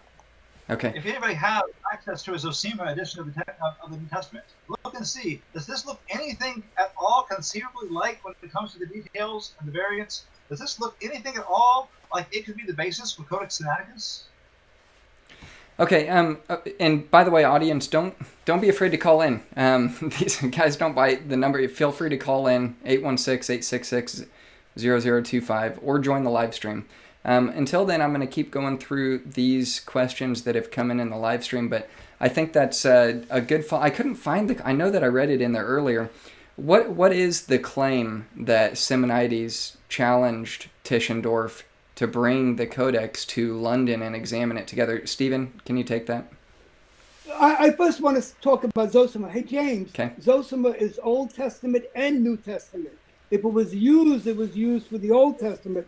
I can show you many spots where there seems to be links with Clara Montanus, and Alexandrinus with the New Testament, but you have refuted nothing by saying that Zosima has a New Testament TR, because he also mentioned other texts, including Alexandrinus, which often provides wild variants that are in Sinaiticus. Also, you'll find Sinaiticus and Alexandrinus are linked up in the Isaiah and other books very closely. Why? Well, the reason is simple. Sinaiticus used Alexandrinus and or Zosima. As for this whole issue about did he challenge, I don't claim to be an expert on this. Falconer Madden wrote some very interesting stuff, but until I can see the exact things, I don't make a big point about that challenge to Tischendorf. I do know that Tischendorf came after, listen to this, came after it was over in England. Simonides was not making noise. Not only was it over, 2 years later, Simonides supposedly died in Egypt. Wikipedia still has that. Then he shows up where? In the Russian Historical Archives in St. Petersburg, exactly a home base of Tischendorf.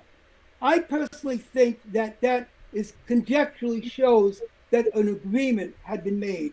Okay, thank you. Okay. James, let's get your response. Try to get a 1 minute response and we'll go to another question. Okay, can you have the slide for a Snaptosaur? Yes, I do. Here it is. Okay. This fellow is basically blows Constantine Simonides' lies to smithereens.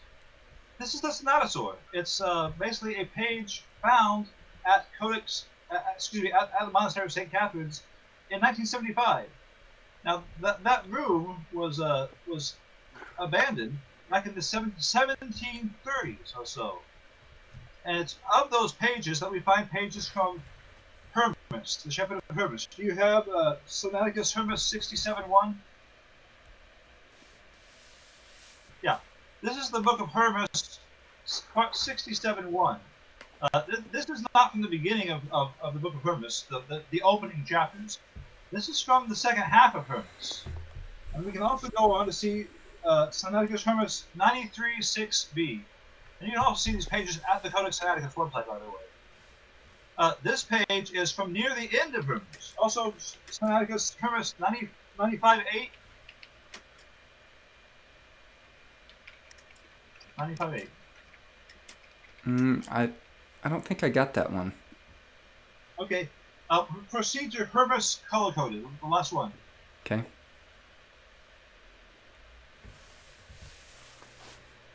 These pages up at the top, those are the ones that Tischendorf said, yeah, this was all there in the manuscript that I found.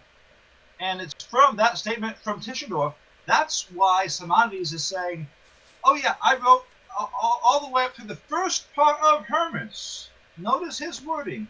I wrote, no, up to the first part of Hermas, but then the skins failed. Then I ran out of parchment. As far as Simonides knew, the manuscript stopped there. Oh, can you keep that up a little while? Okay.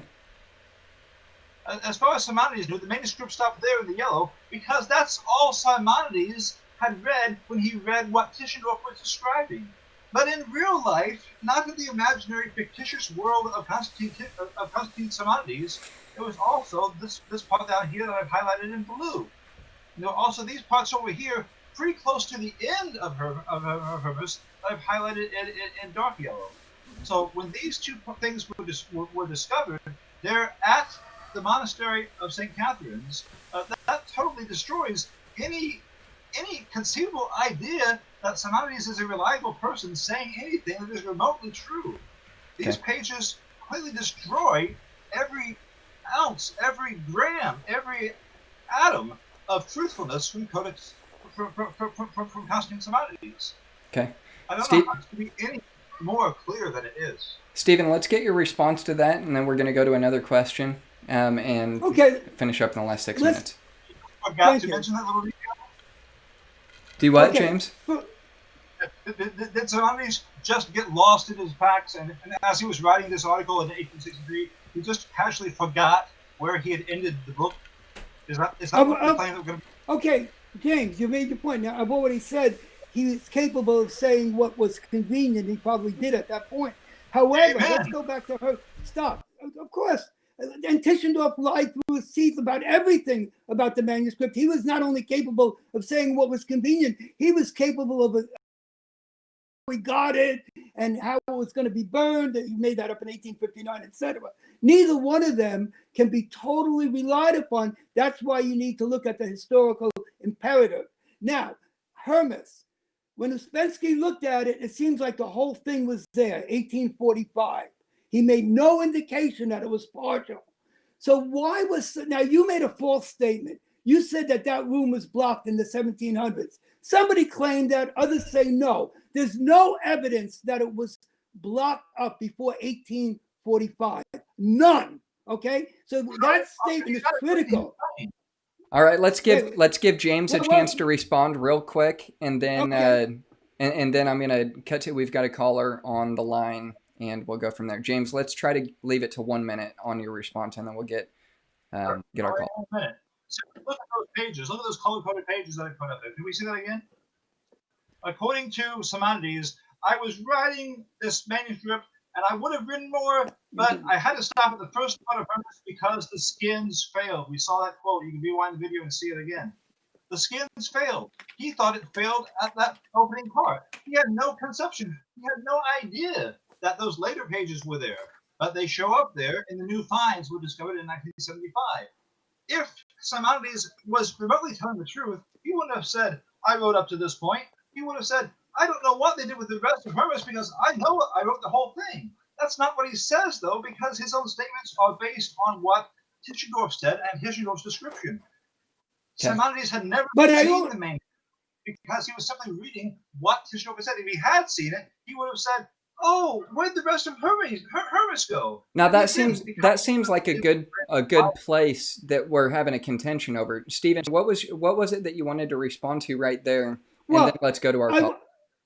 I've already answered that about 5 times for the most part, but I want to point out that Hermas was a thorn in the side of Tischendorf because he accused it of, in 1857, of being a latro-retro version. And the Simonides Hermas, a coincidence that is too great to bear, according to Farrar. How did he do a Sinaiticus like Hermas 2 years before Sinaiticus was discovered? An amazing coincidence. Well, Tischendorf attacked that as being a Latin retro version, but then when he had to put out the 1859 manuscript, he unattacked it.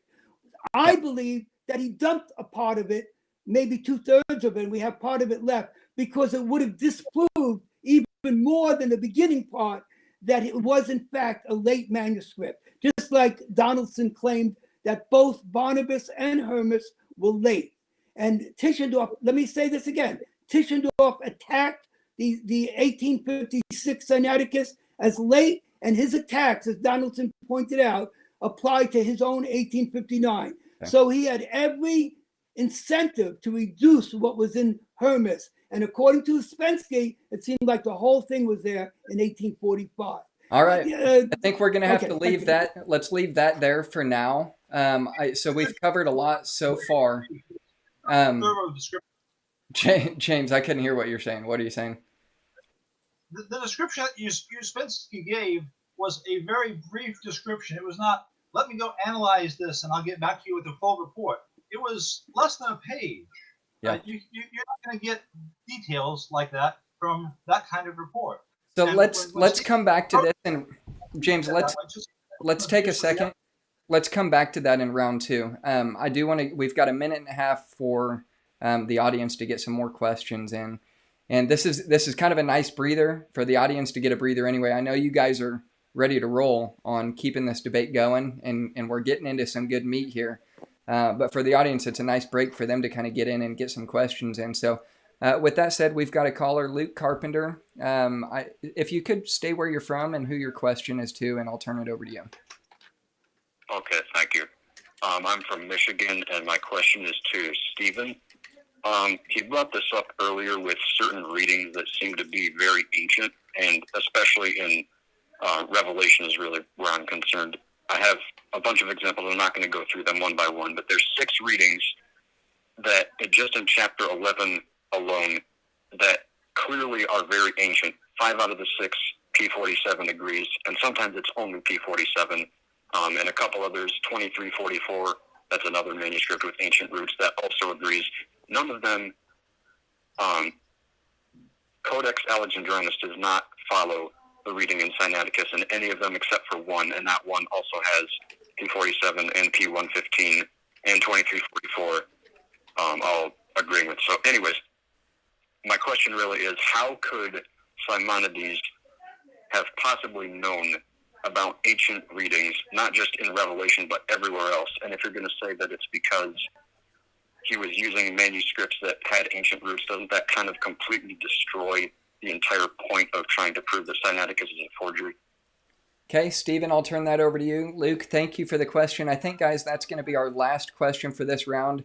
Make sure that you stay tuned for round 2. The end of round 2, we're going to open it back up to you in the audience, and we'll be able to get a lot more questions in and try to spend as much time as we can on getting your question to Stephen and James. So, Stephen, how would you answer that? It seems like there's some ancient versions that are attesting to the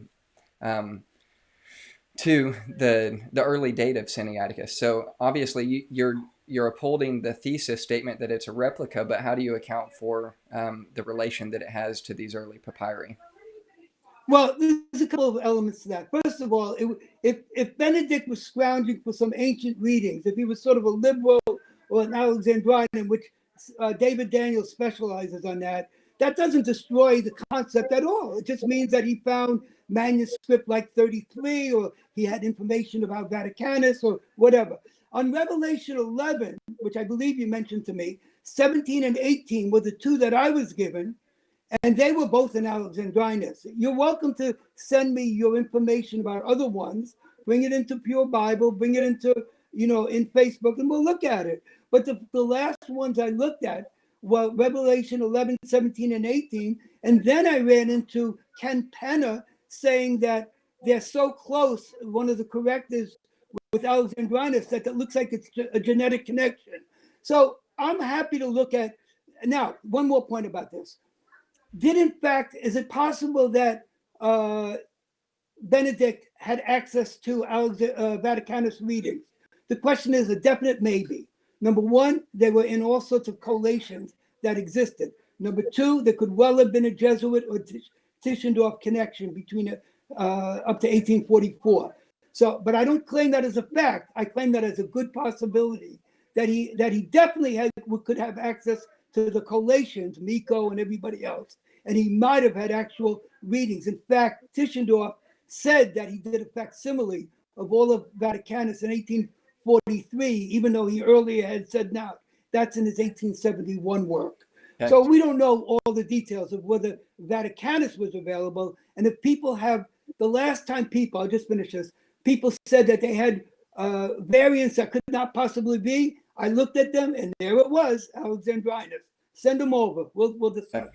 Luke, let me give you a chance to respond to that and see what your response would be to Stephen, and we'll cut it back to James to give him one minute to respond as well. I know that he wants to respond. It's a great question. So, Luke, if you want a chance to respond, now's your time, and then we'll cut it back to pick up where we left off on round 2. Okay. And just to be clear, I'm saying this all as a TR advocate, just so everyone knows my position. I did bring up the ones in verses 17 and 18. Only the last one at 18 is what Alexandrinus follows.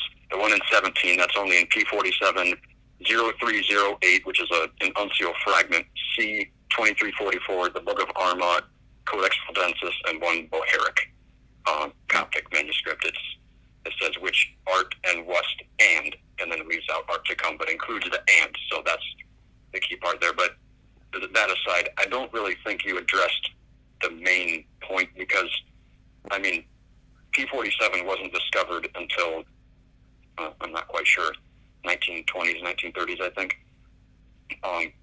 It's not just as simple as having access to Alexandrinus or Vaticanus. There's remnants of an ancient text all throughout it. Perfect. Okay, I got your point. Thank you, Luke. And I'm going to turn it over to Steven and give James a chance to respond as well. Steven, if you want to have a chance to kind of pick up and elaborate on that, what it seems like he's making an emphasis that there are references in there to P46 and others that weren't even discovered until 1920s or 30s that are not related to readings that are in Sinaiticus that are clearly related to Alexandrinus or Vaticanus. So what would your response be on that? We'll get it real quick, and then James, I'll turn it over to you and get a quick response and start up where we left off in round 2. Luke is rehashing something. I just put a URL into YouTube where I discuss variants. We can go over it another time. We're rehashing something without enough data handy. Okay, I'll stop right there. Okay, James, let's give you a minute to respond here and pick up, obviously, what Luke is laid out here on the ancient attestation to Sinaiticus with what was discovered in the papyri. Yes, it's not just in the papyri, but also in Codex Vaticanus. In one of those articles that I mentioned before at my blog, thextofthegospels.com, if you look at the very first one, the first two, I describe, I give 10 reasons why Simonides did not make Codex Sinaiticus, and then 10 more. But among those reasons, one of them is that the Codex Sinaiticus has so many readings that were very rare, almost unique, and yet agrees with Codex Vaticanus. Many of these are agreements in error, but they are agreements.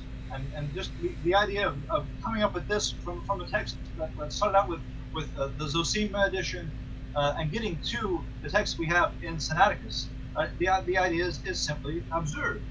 But one example might illustrate this. In the book of Acts, there's not just text, but there's also marginalia. There's what's a form of the Euthalian sections. And in the margins of the text of Acts, there are two different sets of text divisions. And I hope that we can follow up on this in a future segment shortly. But those marginalia show that this isn't something that anybody in the early 1800s would have been concerned or cared about, and yet we see this feature shared by Vaticanus and by Sinaiticus. How is it shared by them both? Because it came from the same source, which is much more ancient than anybody in the 1800s. Okay. Well, hopefully we can look through that in more detail. Okay, and remind me to come back to that. Those are points that I do want to come back to. Stephen, earlier you mentioned that we were really not getting to a lot of those arguments on the provenance that you wanted to get to. So these issues that you guys want to get to, if we need to come back to these, make sure that we draw them back and bring them out and remind me, because I do want to get to what you guys are seeing as the most important side of the conversation for this debate. However, at the same time, I'm trying to stick to the outline that we agreed to before we started the debate, which leaves me where we left off on the provenance side of things in reference to Callinicos in 1844 and the theft. So those are the three things that I wrote down. It seems like where we left off: Callinicos, 1844, and theft. And why is nobody calling it theft but Simonides? I think this is kind of along the lines where we left off in round 1, but let me see if I can get this camera angle back to where I want it.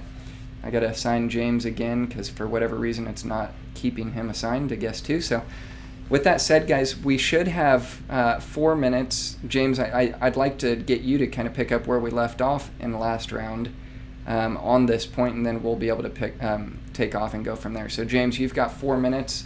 What is it? Why is nobody calling it a theft but why is nobody calling it theft but Simonides? And how is that related to Callinicos in 1844? Nobody else is calling that first acquisition of leaves from the monastery a theft, because nobody else is making that claim, because it wasn't a theft. That's why, because Simonides wants to denigrate Tischendorf as much as he can. He wants to hurt his reputation. As far as him staking his reputation on this or that, his reputation was that of being a forger and being notoriously unreliable. He had no reputation to lose. So the idea that Simonides had this great reputation, that's absurd. As far as the history of the manuscript goes, when we see it there, that first scene, this is where I think James White suffered from a serious misunderstanding of what Tischendorf said happened. And if we go into the history of the manuscript, we can see, if we look at the accounts from Tischendorf, he claimed that when he was at St. Catherine's Monastery in 1844, the monks had this basket, and Tischendorf looked into it, and he found these ancient parchment leaves. A leaf, basically, it's a piece of parchment folded in half to make 4 pages. Well, 1 page. Anyway, those leaves, those pages, Tischendorf asked if he could take, and he was given permission. The idea that he was thieving it, the depth of that has one layer. That one layer begins and ends with Constantine Tischendorf. Who else is saying that Tischendorf robbed the monastery of those first 43 pages? Nobody except Simonides. Simonides is simply, again, as he so often does, lying through his teeth when he claims that Tischendorf stole those pages, those first 43 leaves. It's simply an accusation. Now, there's no need to be mystified by the idea that Simonides can make an accusation. He's trying to embarrass Tischendorf as much as possible. This should not be hard to understand. So there in 1844, Tischendorf sees pages in a basket, which he described, and we have to just have his description go on, as a wastebasket, and he says, we don't know if he understood correctly or not, he says that one of the monks told him that there were 2 more piles like that had already been burned. This is all from Tischendorf's own account. Now, again, Tischendorf did not like monks at all. He did not respect the monks. Tischendorf had a very low view of the monks. You can see these statements in himself. I'm not just bashing Tischendorf. These are the things that he said. You can look it up and see. But Tischendorf, after taking those 43 pages back to Leipzig, where they were on display, contrary to what some may think, he then later on went back to Sinai, didn't find anything except maybe a little piece of like a bookmark, and then went back again in 1859. It was in 1859, that was when one of the leaders of the monastery showed him the rest of, well, almost the rest of Codex Sinaiticus, and it was underneath this rag. It wasn't bound, but it was all collected together. And if you look up the references, you can see that the monks had made some efforts to make a basic binding for these pages. And later on, when Sinaiticus was obtained by the British, they gave it a whole new cover by Cochran. But that binding was there. The monks had made it between his first visit in 1844 and his last visit in 1859. So that's some history of how Tischendorf obtained those pages. Okay. Perfect. Okay, let's get this reset. Steven, you've got 4 minutes to respond whenever you're ready. Okay, the 1840 theft is fairly critical to understanding Tischendorf's game, his long con. First of all, he wrote to his family at the time that they had come into his possession. That's thief's talk. He didn't say that somebody gave them to them. He didn't say that he made a deal. He said, these 43 leaves came into my possession. James, this is in the letters of Tischendorf. I can send you the reference. It's clear as day that he had a cover story going on. Now let me continue. Tischendorf fabricated the Saved from Fire cover story. When did he fabricate that? 1859. He never claimed to anybody that he had saved them from fire, that they were in a basket or whatever, until he needed cover for the 1859 theft. Then he said he had been a good Samaritan in 1844.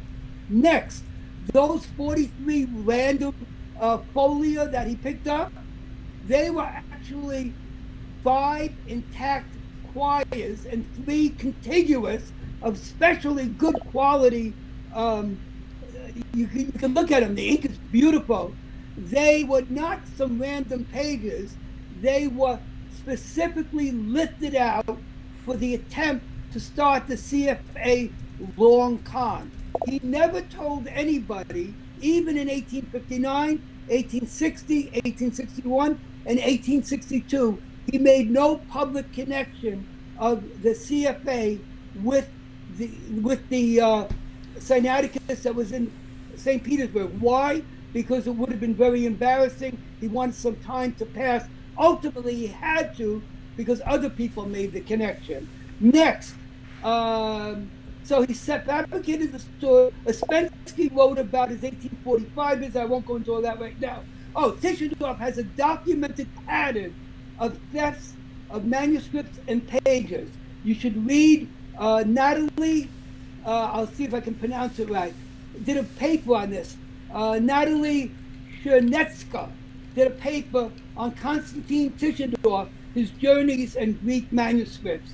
In that, she documents theft after theft after theft from Tischendorf. Not that everything was a theft, but he was, in fact, a high-class thief in terms of finding ways to take stuff out of things. So all in all, the theory, and I've talked to some of the scholars, and they've basically agreed. One of them, the one from, basically called it a theft in the 2015 book. I can find you that. Nikos and Simonides. Go ahead. Oh, I'll give up my minute right now. Okay. Let me get James back here. We've got 1 minute to reset that clock there. And let me pause it. James, you've got 1 minute whenever you're ready. All right. So far, we've seen that Tischendorf told somebody in a letter, they came into my possession. That is, referring to the leaves that he acquired in 1844. They came to my possession. Where are we making this leap to? Well, clearly, that's the talk of a thief. Is it the distinct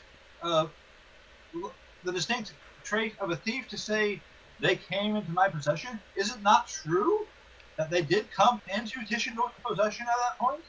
Does nobody but thieves ever say something came into possession when it did come into their possession? This seems a little bit absurd, as if we're painting Tischendorf as a thief. Now, I would agree, and I think anybody who looks at Tischendorf's career would agree, that he often, because he didn't like monks, he thought monks were poor stewards of their goods, he often did not respect the property of monasteries. He should have. But that's not our question today, is it? Okay, so that's a good point. Stephen, you've got 1 minute to respond if you want to. It seems like James is bringing up a significance of the quote where Simonides says that they came into his possession, but why would they come into his possession if he created them? So how would you respond to that? No, it's Tischendorf who said that in the letter. Tischendorf, okay. I believe it was a letter to his brother. Also, he has another very important letter where he talks about how he's nervous about what Simonides was speaking about, speaking about when he was on his way to Sinaiticus in 1859. That's another very critical note. Now, James, by itself, that one note is not proof, but when you compare it to his fabricating the story 15 years later about saving it from fire, when you compare it to his documented pattern of theft, when you can combine it with the fact that they were contiguous leaves in a choir and other things, it all pulls together. It was a theft. For you to try to deny that is almost like silly at this point. If you want, I mean, there's so many corroborating elements. He never claimed, here's another one, he never claimed that anybody gave him permission until 15 years later, 16 years later, and nobody at Sinai ever corroborated that claim. It was all a con. He stole the leaves. He was hoping they wouldn't notice because they were choirs inside the manuscript, and he got away with it. They were not loose leaves. They were choirs inside the manuscript, intact. He pulled them out, got them over to Germany without telling anybody. Okay. Thievery 101. Go ahead. James, you got 1 minute to respond if you'd like. Yes, the idea that Tischendorf stole those first leaves, I invite anybody to look into the subject, and you can see that was not a theft. He simply took them. He says in his own writings, they let me take them, but they didn't let me take the rest. Now the question is, and that gave him a motive to go back there to see if he could get more later on. He didn't in his second visit. He got almost the rest of the manuscript on his third visit. And that explains why, and answers the question that was asked, Why did he not say where he got those 43 leaves? Because there were other researchers besides Tischendorf actively at work going around monasteries trying to find things. Some of them, like Uspensky, you can see in his writings and in some of his catalogs, he brings pages back to where he's coming from, that he's gotten from monasteries. He brings back sample pages of writings that he's found in interesting manuscripts that he encountered. Uspensky brought them back. Now, from Uspensky's point of view, he's doing a service because nobody else is going to go to those monasteries and see what they've got. He's bringing things to their attention. So he takes a sample page and brings and shows it to people. Okay. He was the only one, but other researchers more responsibly went and made notes, made careful facsimiles, basically drawing replicas of them, and that was the kind of thing that would take time. Okay. But okay. Tischendorf was not the only. That's why he didn't say this is where I got them, because he's thinking someday I'm going to be able to go back there. Maybe they'll have more. We tried in 1853, didn't get anywhere except for one small scrap. But in 1859, he went back there again. Now, if he had said, oh yeah, I got this at St. Catherine's, and I saw a lot more stuff too, do you think any researcher would just say, he says there's a lot more stuff at St. Catherine's. Do you think we should go to St. Catherine's and investigate? Nah. Okay. Okay, let's... I think that we've... Let me say one thing quick. Quick. Go ahead, Stephen. James is taking the cover stories that Tischendorf invented starting 1859, 1861, 1862. He made up cover stories about what happened at 1844. They are of no relevance at all. He lied about the burning by fire in those cover stories. They're irrelevant. They were just cover stories. I see. Okay, now let's move on to another side of the... Very good. Regarding that, you can find on YouTube a video where I critique some things that Tischendorf did, and I question some of Tischendorf's claims, including the one about the claim that the monks were about to burn these pages with fire. That video's been out there for years. Just look it up, and you can see that I am critical of Tischendorf. I don't grant all of his things, but that's not the issue here today. Yeah. Okay. So the issue, the dating and the condition of the manuscript. So I think that when we're talking about it being a replica and not an authentic 4th century manuscript, it's obviously going to be a key point of the conversation to talk about the dating and the condition of the manuscript. Now, Stephen, you've brought up multiple times about the condition of the pages, that they turn like yesterday's paper. You've also mentioned some points about black ink on white paper, stained paper, and whether or not they'll actually test the manuscript to date it. Now, if we can spend some time on this subject here, Stephen, you've got 4 minutes. I think that it'd be good for you to start us off with this conversation, then we'll turn it over to you, James. And we might need to park here for a little bit just because it's so key to the whole debate. Yeah, and if you get a chance, thank you. Can you show those 2 videos, the ones that I gave you the link to, that people can see? It'd be easier if you're able to do it later. Take a look and see if you might be able to. Okay, now, the first thing is the condition of Sinaiticus is unlike any other manuscript of ancient times. Helen Shenton of the British Library said, wow, I'm surprised, I'm paraphrasing. It's in phenomenally good condition. Not just good condition, not just great condition, but phenomenally good condition. With the 2 videos that we hope to show, but if not, you can go look at, they'll show you how the supposedly dried up ancient, Tischendorf wrote that they were molded by age, how easily they turned like yesterday's paper. One video was done by the British Library around 2009. The other one was from 1933 when the manuscript came into England. Both of them show you that this is not a dried out, molded by time, yellowed with age manuscript. It's just not. And so and we're not talking about the coloring right now. That's another element. But also the ink on some of you can see it in those videos, for example. Beautiful ink. Now, everybody else talks about how much does the ink destroy the parchment because of the acid reaction. In Sinaiticus, not at all. The CSP in the so there is not a single indication acid from the ink eating in. This is why they did not want any testing at all. There was testing planned in 2015 in Leipzig. It was going to be done by BAM. BAM. It was going to work on parchment and ink. This is not rinky-dink carbon dating that is always. This is the real stuff where they look at the parchment, they look at the ink, they do various spectrographic analysis, they do whatever they can. They try not to hurt anything. It was all planned in 2015. Dr. Ira Rabin, a lady, was ahead of the project. She talked about it on the Brent Nagri thing. She was almost in tears. We showed up and they stopped the whole thing. They said, we're not going to do anything, because they know that if there's any real testing of parchment and ink, the jig is up. So the manuscript has been hidden away. It had to come out for the 2009 pictures, and now they don't want anybody testing it. Then you get into the coloring. The coloring was done, and the English pages are darker, and they're more, they've got crinkles, they've got more stains, okay? That should also be tested. And those were also an inside knowledge that Kalinico spoke about, like the theft of the 1844, like Tischendorf's broken Greek, and a couple other things. He knew what was going on. He said, hey, he colored the manuscript. That could be all somebody would have to do today is take one leaf from Leipzig, loose, bring it over to England, take a picture, and it would prove the point. Everybody and their brother tries to pretend not. The British Library agreed that it's darker in Leipzig. Thank you.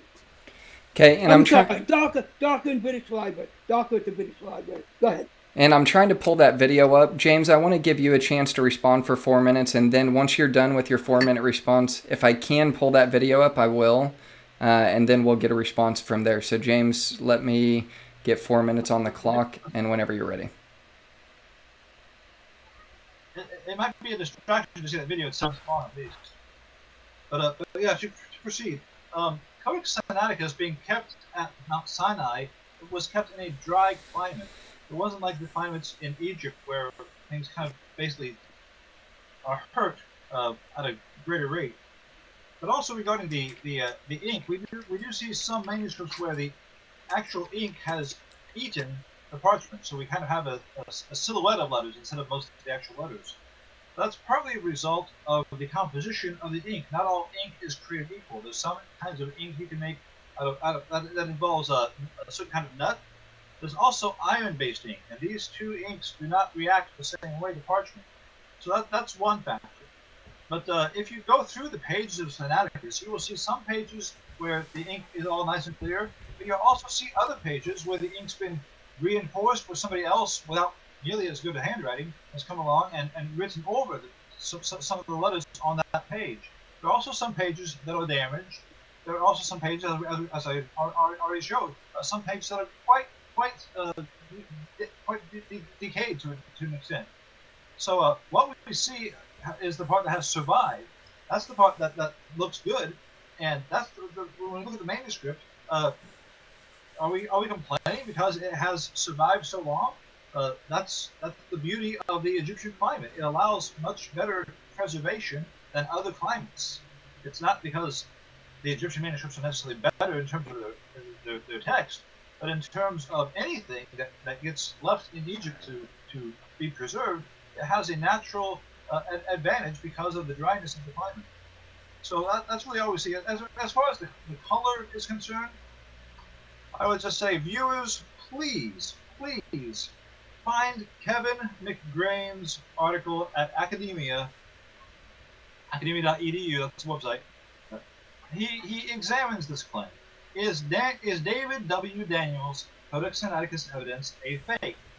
Kevin McGrain walks through the evidence and very clearly gives example after example after superfluous example of how David W. Daniels, as well as several others, including Dr. Sorensen and some authors of books, have just profoundly misunderstood what they're looking at. Kevin McGrain, that's McGrane, has done the world a favor by just walking through all that and explaining how they've misunderstood the evidence. They think they know what they're looking at, but it's not really what they're looking at, because they don't understand the details and the the nuances of the photography, the photographic methods that were involved. The difference is this page is wide and this page is darker. All that is explained if you take the time to look at Kevin McGrain. So I think I will save everybody a lot of time by saying read Kevin McGrain's available on Academia for free. So regarding all the stuff about what about this page and that page, it's a very kind presentation, but completely grounded every inch of it on a misunderstanding of the nuances of photography. On my blog, I talk about Watt, Duck, and Sinaiticus, and in that post I go into some of the same details, but not nearly as thoroughly as Kevin McGrain has done. So his work at Academia is to be referred to in that regard. I hope people do. Okay, that's good time. Steven, I found that video. Let me take just a minute to share the screen for the audience and for us to, I'm going to put you on the camera, and that way you can actually kind of commentate as we go through this video. No, let until it's over. I won't say anything until it's over. Go ahead. Okay, I'm going to play this video for you. It's back to you and James. And Steven, let me give you a couple of minutes to give your take on what that video is showing, and then I'll cut it back to you, James. If James thinks that other ancient manuscripts at Sinai turn like that, then let him show us which ones. I've never seen any. I know all about Alexandrinus and a bunch of other manuscripts. Nobody tries to open them up and turn them like yesterday's newspaper. None of them look like that beautiful ink. If you looked at that, it was gorgeous. But that's supposed to be 1,700 years of heavy-duty, 1650, of heavy-duty wear in the desert. If you look up people who talk about wear on manuscripts, they say heat and dry will make a manuscript brittle. That is not brittle. That is like a new manuscript compared to anything else that we take that is ancient. Okay, so it's a beautiful video. The other one's beautiful too, from 1933, but it doesn't show the ink as well. That one shows the beautiful ink. Let me just take a minute to cover good old Kevin McGrain. He did some good work. Maybe he's going to come out with a book. His idea is that Sinaiticus is about 700 AD. Okay, he did some terrible stuff. I'll give you an example. He claimed that there were reagents used in Leipzig to make it whiter. Okay, that destroys his whole thesis right there. It's in his paper. Okay, he also claimed that the discovery of Hermes was just serendipitous. The coincidence was like, well, Simonides had this plan, and then he happily discovered Hermes. No, he discovered Hermes because the same source texts that were involved into his Hermes were involved in Sinaiticus, overlapping. He also, on the coloring, I'd have to go into the whole thing. He basically follows Jacob Peterson. He says a lot of blah, blah. Like I told you, he claimed reagents in Leipzig, which basically destroys his argument anyway. He says that they cleaned it to make it white with reagents. But that's just not true. There's no evidence of that at all. So Kevin McGrain, worth reading. I have a bunch of articles up on my Pure Bible forum about what he wrote. I'll be happy to go into it more. Thank you very much. I'll give my time up. That'll work. Hey, James, and we'll add a minute and a half to your time as well for the video, and you can have Steven's time, as he just said. But how would you address the dating, the ease of the ability to turn the pages, the black ink on white paper, the holes in the vellum, and it seems like somebody was saying that with the date testing with Vaticanus, so they date tested Vaticanus. Why won't they date test Sinaiticus? And how would you respond to kind of what we just saw and what Steven's take is here? I'm not aware of any radiometric dating that's been done on Vaticanus. What are you referring to exactly? Steven? Could James repeat that again? He's not aware of what? Josh, the question was phrased as Vaticanus has been tested, why not Sinaiticus? But I don't know. I'm not aware of any radiometric tests that have been done on Vaticanus. Oh yeah, I don't know about Vaticanus. Okay. It would be, but I know that Sinaiticus tests were planned for 2015 in Leipzig, the group BAM, B-A-M, with under Dr. Ira Bean, actually showed up at Leipzig the day of the planned test, and they pulled the carpet out from under it. She was almost in tears talking about it on the Brent Nogby Sinaiticus conference, the Zoom conference. Go ahead. Okay, so James, yeah, okay. The question a little differently. I'm not aware of any radiometric tests on better games. Okay, yeah, so let me rephrase that. Why do you think that they pulled out on testing Sinaiticus, and how is that related to, or is it even related to how young it kind of looks in that video? I mean, it's real easy to turn the pages. There's holes in the vellum, and somebody even put a note in the comment that the ink still looks wet. So how would you respond to that? I'd say look at what every specialist in the field has said about the manuscript. Look at what Henry Bradshaw and Scribner said back in the 1800s. Not just them, but also guys like J. Randall Harris, Tischendorf himself, and all of their peers. Samuel Tregelles, even their philosophical opponent Bergen didn't look at that and say, "Oh wow, it looks so young." That's what manuscripts look like. If you want another example, look at Codex Claromontanus. You can say something similar. So I mean, how many do you want me to name that people that would register by people? How many people would say, "Oh yeah, that one"? Look at Beza. Beza, you easily find several pages of Codex Beza where you could lift this page if you want to take a video of it and do that. That is nothing. As evidence of its age, just the fact that it turns well, the pages match up. It's been rebound. The video that they're doing there, you're seeing a manuscript that's been rebound. The rebinding was done after the British got it back in the 1930s. They had a professional rebinder take the manuscript, and there were no objections at the time about doing this. But they rebound that manuscript. Yes, the pages turn nice with the pages they have now.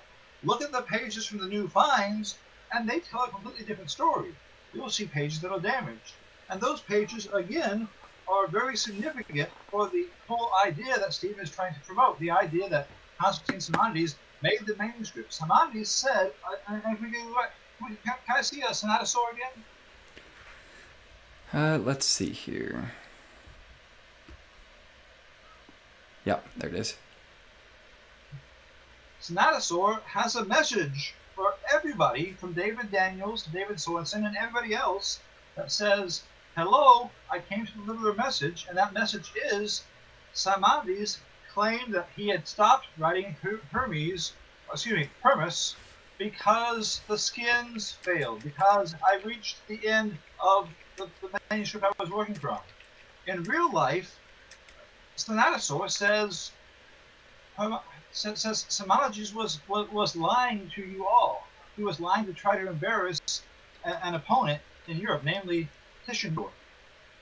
He was lying, and if he had been telling the truth, he wouldn't have said, "I stopped at the first part of Hermes because the skins failed." He would have said in an instant, "Where's the rest of Hermes? I wrote the whole thing." But he wasn't aware of me. He wasn't aware of those pages where I have Hermes 93.6 and 95.8. He wasn't aware of me, and that proves demonstrably that Simonides is conducting a fraud. It's been called a long con, exactly, because the people that take this thing seriously, the specialists from all the times from the 1800s up to the present day, they've realized that Simonides was lying. They've realized that he was committing a fraud, and the more evidence comes to light, it just proves it over and over again. So that should tell you something. Okay. Why doesn't that evidence register? He was lying. Okay. Now let's put this back to Steven. Steven, my question is along the lines of something that you just brought up regarding the testing. You said, I think it was in 2013, they were going to test it. They had it planned to test it. And pick up where you left off there. What happened? Why did they end up pulling out, and what was the reaction from Ira? And where do we go from there in the conversation? I'll turn it back to you, James, after Steven's response. Yeah, before I do the testing, I want to make one thing clear. James rattled off a bunch of names. As far as we know, Scribner never saw the manuscript. Burgon never saw the manuscript. There was Tischendorf is clearly not a reliable witness, etc. So he only had about one person, Gellis, who saw a little bit.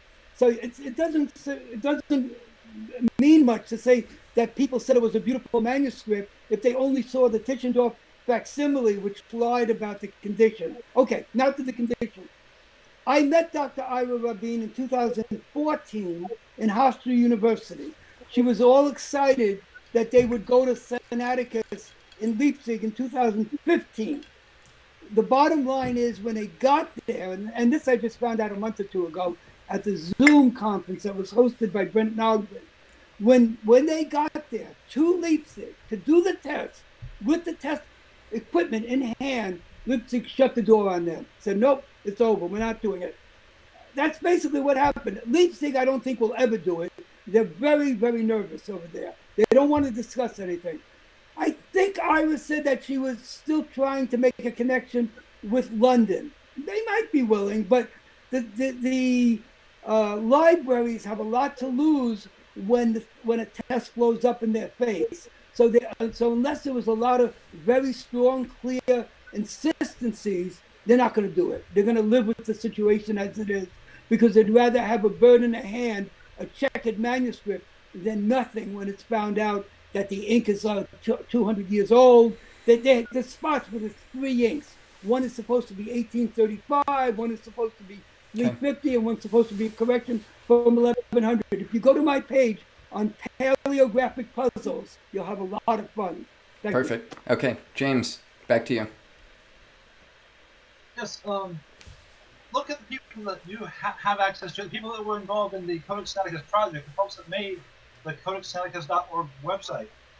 Scholars like D.C. Parker, Scott McKendrick, in past generations, Milne, and the recently deceased T.C. Skeet, they were not under any fantabulous illusion that this is a recent creation. All the experts are saying, from the time of Tischendorf till now, this is an actual manuscript. Now, there's some variations on how old it is, but all the evidence is consistent with a date in the mid-300s. For instance, Codex Sinaiticus has some marginalia. I mentioned this earlier, I want to bring it up again. In the book of Acts, there are these numbers that separate the text ideally, when they're complete, into 69 chapters. That's in Codex Vaticanus. Each chapter's beginning is indicated by the appearance of a Greek numeral represented by characters of the Greek alphabet. Those numerals aren't the same script that's used in the text. This is something that was added to the manuscript later. That alone throws Sinaiticus' whole claim out the window. But we'll keep going. These numerals appear to have been added centuries later. Many other manuscripts have also numbered chapter divisions that we have called the Euthalian sections in this part of Acts, this book, really. But until the discovery of Codex Sinaiticus, the form of chapter division in Acts in Codex Vaticanus was unique. However, when it came to light, it didn't take long for researchers to notice that in the margins of Acts and Codex Sinaiticus, chapter divisions appear which very closely resemble the chapter divisions which are otherwise unique to Codex Vaticanus. Why would somebody in the 1800s trying to make a replica to give to the Tsar be interested in the marginality of Codex Vaticanus? They wouldn't be. It's absurd. A side-by-side comparison of these chapter numbers in Acts and Vaticanus and the chapter numbers in Sinaiticus can be found by consulting the detailed and interesting essay Euthaliana by J. Armitage Robinson. You can find it online, Euthaliana. It was a part of the 1895 journal Texts and Studies, and he realized the implications of these two copies. He said, this is Robinson, they can't have been copied from one into the other.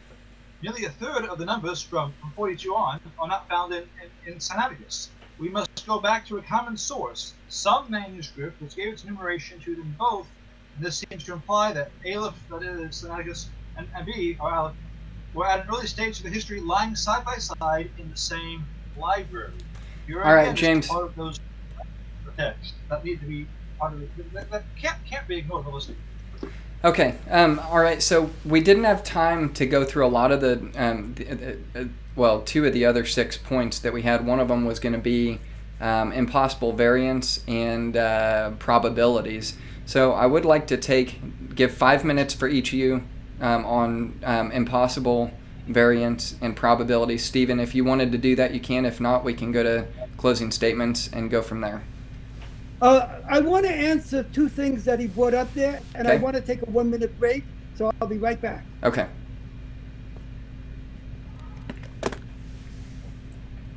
Do you want to answer that first, or do you want to take a 1 minute? Oh, he's taking the break first. Okay. All right. So let's see, James. What can we do for 1 minute? If you wanted to carry on about where you had left off, feel free to do that. Well, those the marginality in Acts being shared by Codex Vaticanus and Codex Sinaiticus is just one of the points that I bring up in those blog posts about why Simonides did not make Codex Sinaiticus. That's just one of dozens of things. One of the points is really about 30 points in one, because it reviews some of the readings that we find in Sinaiticus that we see only very rarely in other manuscripts.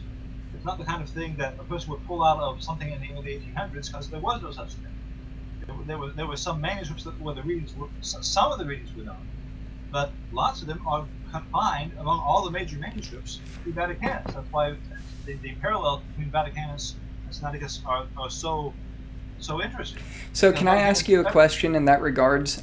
So many people, who was it that had started to examine the similarities between Sinaiticus and Vaticanus, and it had stopped at the end of the Gospels because there were 3,000 plus differences between the two, and he said if there's it was Bergen, I think. I think Hosker. It was Hosker. Okay. So why do people say that they're so similar when Hosker? I thought it was Bergen. Okay, so you're saying it was Hosker. So Hosker stopped at the end of the Gospel, saying that they're so dissimilar in the Gospels alone that they can't even be considered from the same family. So how would you respond to that? What's the family relationship isn't seen by the differences, of course, but by the agreements. The idea is that if this fruit over here on this part of the tree has these characteristics, and this fruit over here on this part of the tree has these characteristics, but they also share some same characteristics, share some readings, that implies that where they're shared, those go back to a common source. So they're kind of echoing their early ancestry. That's why Westcott and Hoare emphasize so much, not just the one and not just the other, but the agreements of the two. I see. Okay, Stephen, let's pick up where you left off. You were talking about, you were going to respond to something that James had just said, and then if you wanted to touch on the impossible variants and probabilities, I'd give each of you 5 minutes, and then we'll go to closing statements and open it up to the audience from there. The first thing I want to discuss is the ex marginalia. This is a good example of how James has not really followed up properly on his 20 questions. That was his question number 8. So I asked in my response, the first question is, what evidence do you have that in either one of those manuscripts, those marginalia were put in ancient time? In other words, by the original scribe even. Because there is, as far as I know, there's no real evidence that those marginalia were put into Sinaiticus by the original scribes, which mean they could have been added in 1843, 1844, maybe even after 1845, because they weren't mentioned by Uspensky again. And James did not, I would have been happy to dialogue with James on that in text, but he didn't respond to what I called my response to his multiplication of nothings. Now, the marginalia is a legitimate question to bring up, but the first question is, was it original or not? As far as I know, it was not. Changes everything. Then when you get to the idea, well, I'll pick any other manuscript that is, and it'll be like that beautiful looking one that we saw. Thank you for showing that video. That was great. People in the audience appreciate it too. Any 4th century partnership with this amount of flexibility, thinness, markers, holes, repairs, and striation is exceptional. The condition of the parchment is exceptional for his age. The parchment condition is exceptional. This is Gavin Moorhead of the British Library. The Codex Sinaiticus inks have never been chemically characterized. it is clear that the quality of the writing medium originally used by the scribes was truly exceptional, as is the quality of the parchment. I told you Helen Shenton said it was some phenomenally good condition. I also have a quote here somewhere where they acknowledge the color distinction between Leipzig and, which is ignored by McGrain, by the way, as far as I know, between Leipzig and British Library. So the idea that they also talk about Alexandrinus. For example, it says that the Alexandrinus, the vellum itself now has a limp, dead appearance, in marked contrast to the vellum of Codex Sinaiticus. That was from, I believe, Milnet and Skeet. So nobody else claims, oh, I'm just going to pick another manuscript that's going to be like that. You show me that other manuscript. You tell me which one. Let's talk about it, and let's find what the manuscript conservators say. Thank you very much. Thank you, Stephen. James, I'll give you a chance to respond, and then we're going to open it up to closing statements, 5-minute closing statements, and then open it up to the audience from there. So once James responds, I think this is going to be a good place to wrap it up, guys, and go to our concluding statements and turn it over to you in the audience for your final round on open questions. So, James, whenever you're ready, take it away. I'll give you a couple minutes. There's a passage in the Gospels where Peter is about to walk on the water, but when he sees the ferocity of the wind, he gets nervous and loses faith and starts to sink. In Vaticanus and in Sinaiticus, the reference to the ferocity is not there. It's not there. It's a simple mistake by skipping that word that ends the same way as the previous word begins. But that's one example of a reading that they share that isn't shared by a lot of other manuscripts.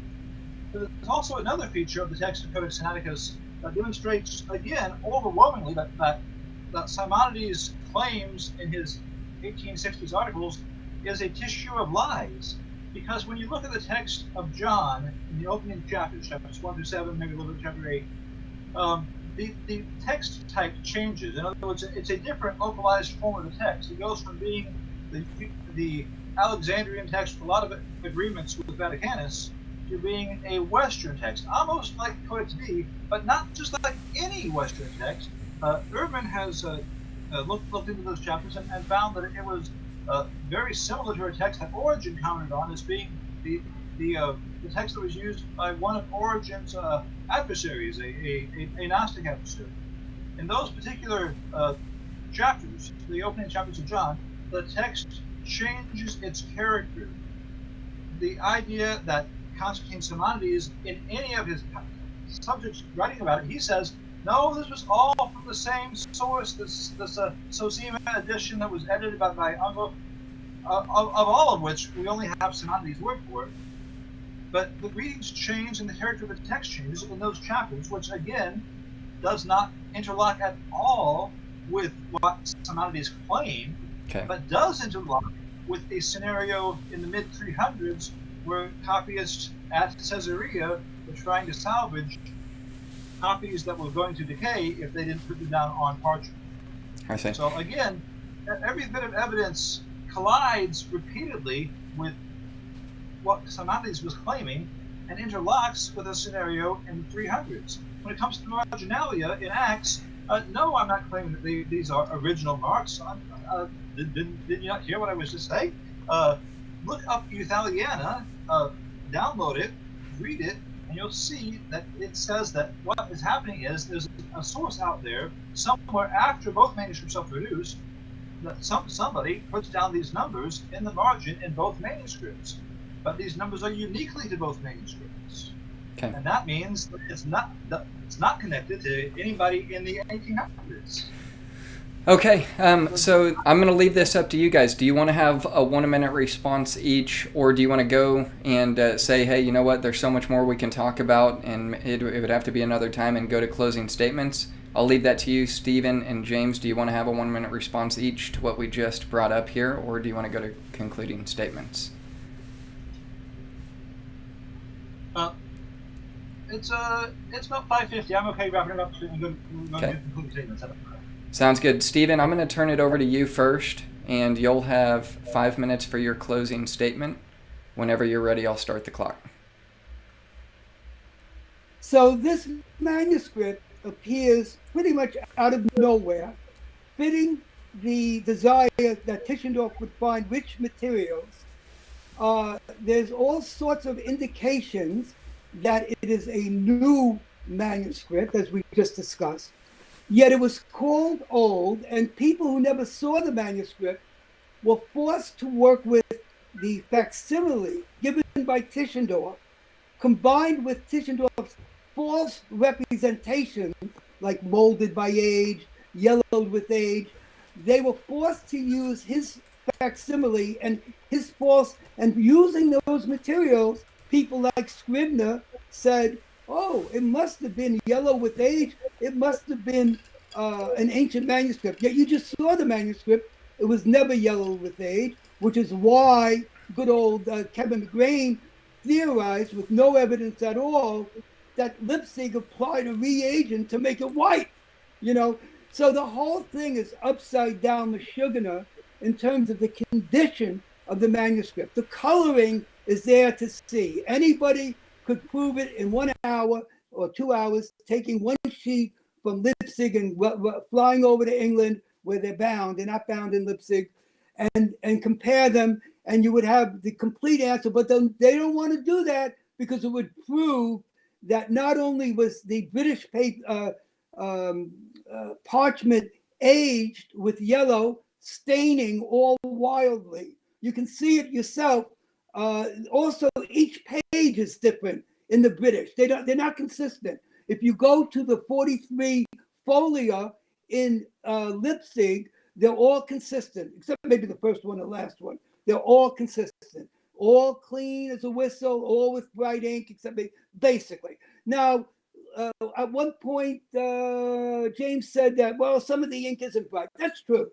There are places where the ink was not there. He also falsely claimed, not deliberately, but that there was a lot of overwriting.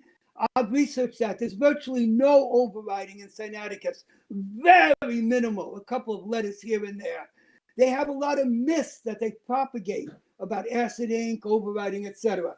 Now, supposedly, Simonides played up this whole thing, and he managed to go back in time and put himself right in Athos with the right people, with the right skill set to do the manuscript. He managed to put himself back in time. He managed to go to the library. He managed to retroactively make a Hermes before it was discovered in Sinaiticus. An incredible coincidence. Those coincidences, and there are many more, are what I was talking about, probability and the historical imperative. Along with other evidences, they demonstrate, people don't like the word prove, they demonstrate that this was made in Athos in the 1840s. It was not made 350 AD or even 550 AD down in Caesarea. James made a big thing about Caesarea. Actually, Hort said it was in Rome because he found Latinizations. You'll find that Caesarea idea is torn apart. They pick it around. Who cares? Skeet and Milner say one thing. The other fellow, I forgot his name, says another. Hort says another. They don't know where it was made because it wasn't made back then. So they have all sorts of conflicting and contrasting theories. I'll save a minute. I'll stop there. Thank you. Oh, no, let me just finish. The bottom line is, if you look at all the evidences, including the paleography that we haven't gone into, all the wild Arabic, which we haven't gone into, if we go into all the different things, you will, and I have a lot of them up on purebibleforum.net, and some of it's on Sinaiticus.net.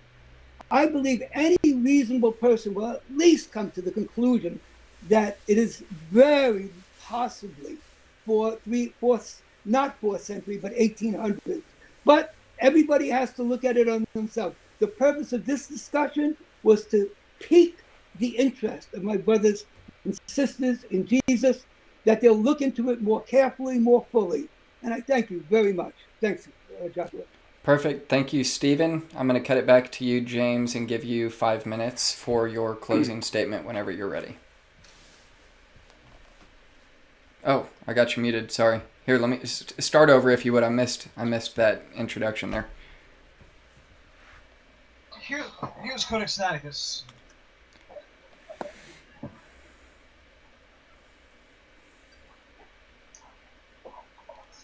And here, if I can not break the spine, is a page Q49 folio 7R, where you can see plainly on the page. I'll turn this light off so pop lighting. Where you can see some of that overwriting, along with a marginal note made by one of the many later scribes who was a steward of the manuscript. You can see how the scribe reinforced the writing on the page. You can see it. It's right there with your eyes. As for the claim that Sinaiticus appeared out of nowhere, most manuscripts do. That's what happens when a manuscript is discovered. That's why it's called a discovery. Why is this a problem for anybody? As far as testing, yes, certainly test it, please. I would like to, if a little bit of Sinaiticus would be tested. There's plenty of it, and it's all been photographed and studied. Definitely, I am in favor of testing Codex Sinaiticus. I don't think it will change anything. I think that those that want to believe Codex Sinaiticus lies under whatever delusion will still do so. I think they'll find a reason to say, oh, those tests, they were not conducted later. They were not conducted correctly. There was something wrong with it. The tester's expertise was not as good as ours is. I mean, you already have a wall full of experts saying this is an ancient manuscript. Do you think that's really going to change when 3 more names with tests are added to it? No. So, yes, I'm in favor of testing it, and I always have been. But don't think that's going to change anything, because the people will, those that want to believe the impossible about this manuscript will keep on resisting the idea that it is a real manuscript. David W. Daniels, look how much he's invested in the idea that this is an 18th from the 1800s. Do you think he's just going to turn around and say, well, you know, those pages of premise show that Simonides was a bald-faced liar, and I'm not going to follow his long con anymore? I wish he would. I wish people would realize that Simonides was a con artist, that he was a forger, that he was a maker of counterfeit manuscripts, that he was claiming to have found papyri that had all that he had made himself, but somehow it doesn't register. But for those who do want to register, they can look into the text of John and see where it changes character in ways that would not be consistent with what Simonides was saying. They can look at all the characteristics of the color that Jacob Peterson has pointed out very plainly and very carefully. And Jacob Peterson has walked through the colors and explained all that. Why people are resistant to seeing the obvious might be a better question for a psychologist to answer than me. But clearly, we have Sinatisaur, and Sinatisaur says, we have found in 1975 pages from near the end of Hermas, which is just one of more than 20 ways to prove that Simonides was a liar, that he was lying. This should not be a phenomenal thing to see. Josh, do you have the papyrus claim as it falls out? Papyrus claim. Let's see. What would that be? Yes, here it is. Let me blow that. Left to himself, and without being resisted by the same scholarship of Europe, this is the kind of thing that he would have foisted onto people there in England.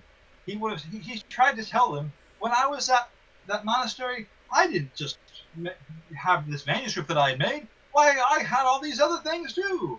There was the pastoral writing of Hermas, the Gospel according to St. Matthew, and the disputed epistle of Aristeas to Philoctetes I won't describe that. All written on Egyptian papyrus of the 1st century. He was a shyster and a fraud and a thief, and he would have kept on doing that if it hadn't been for scholars like Tischendorf who called them on it. Everybody sensed it. We should too.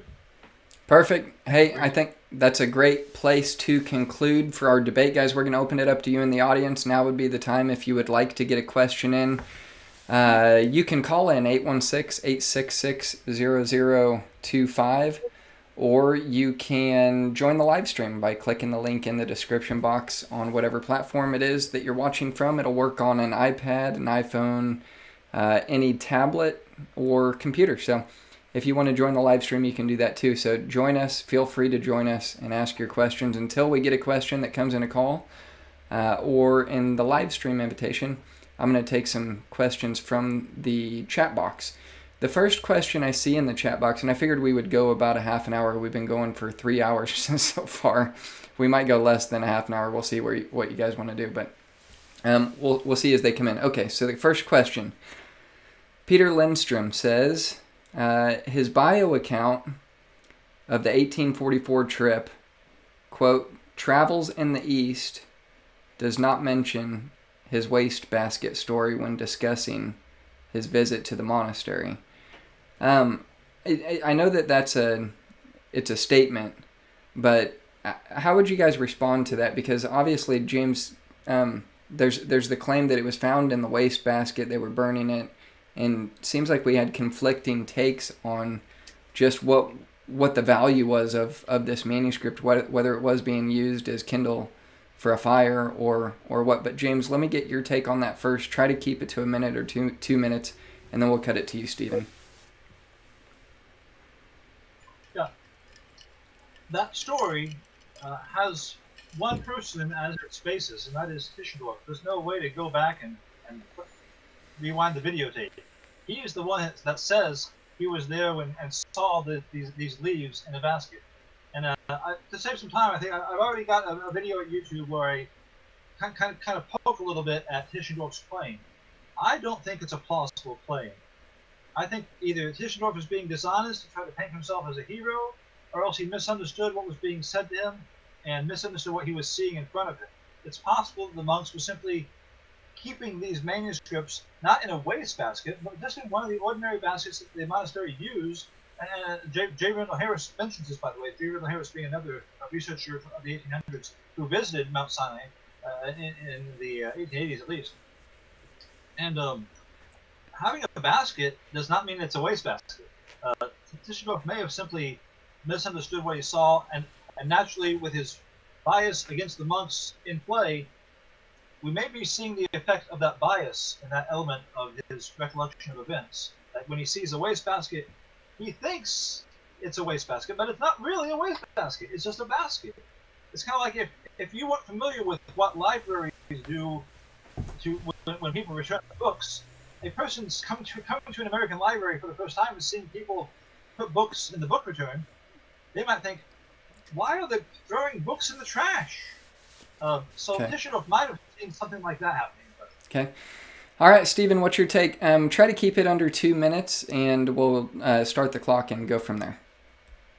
Well, this is simple. It was a cover story invented in 1859 when he needed cover for taking out the manuscripts.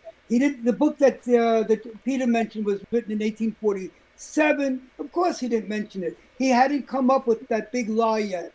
He didn't mention it even into the 50s. He only mentioned it when he was stealing the other part of the manuscript. He needed to look good.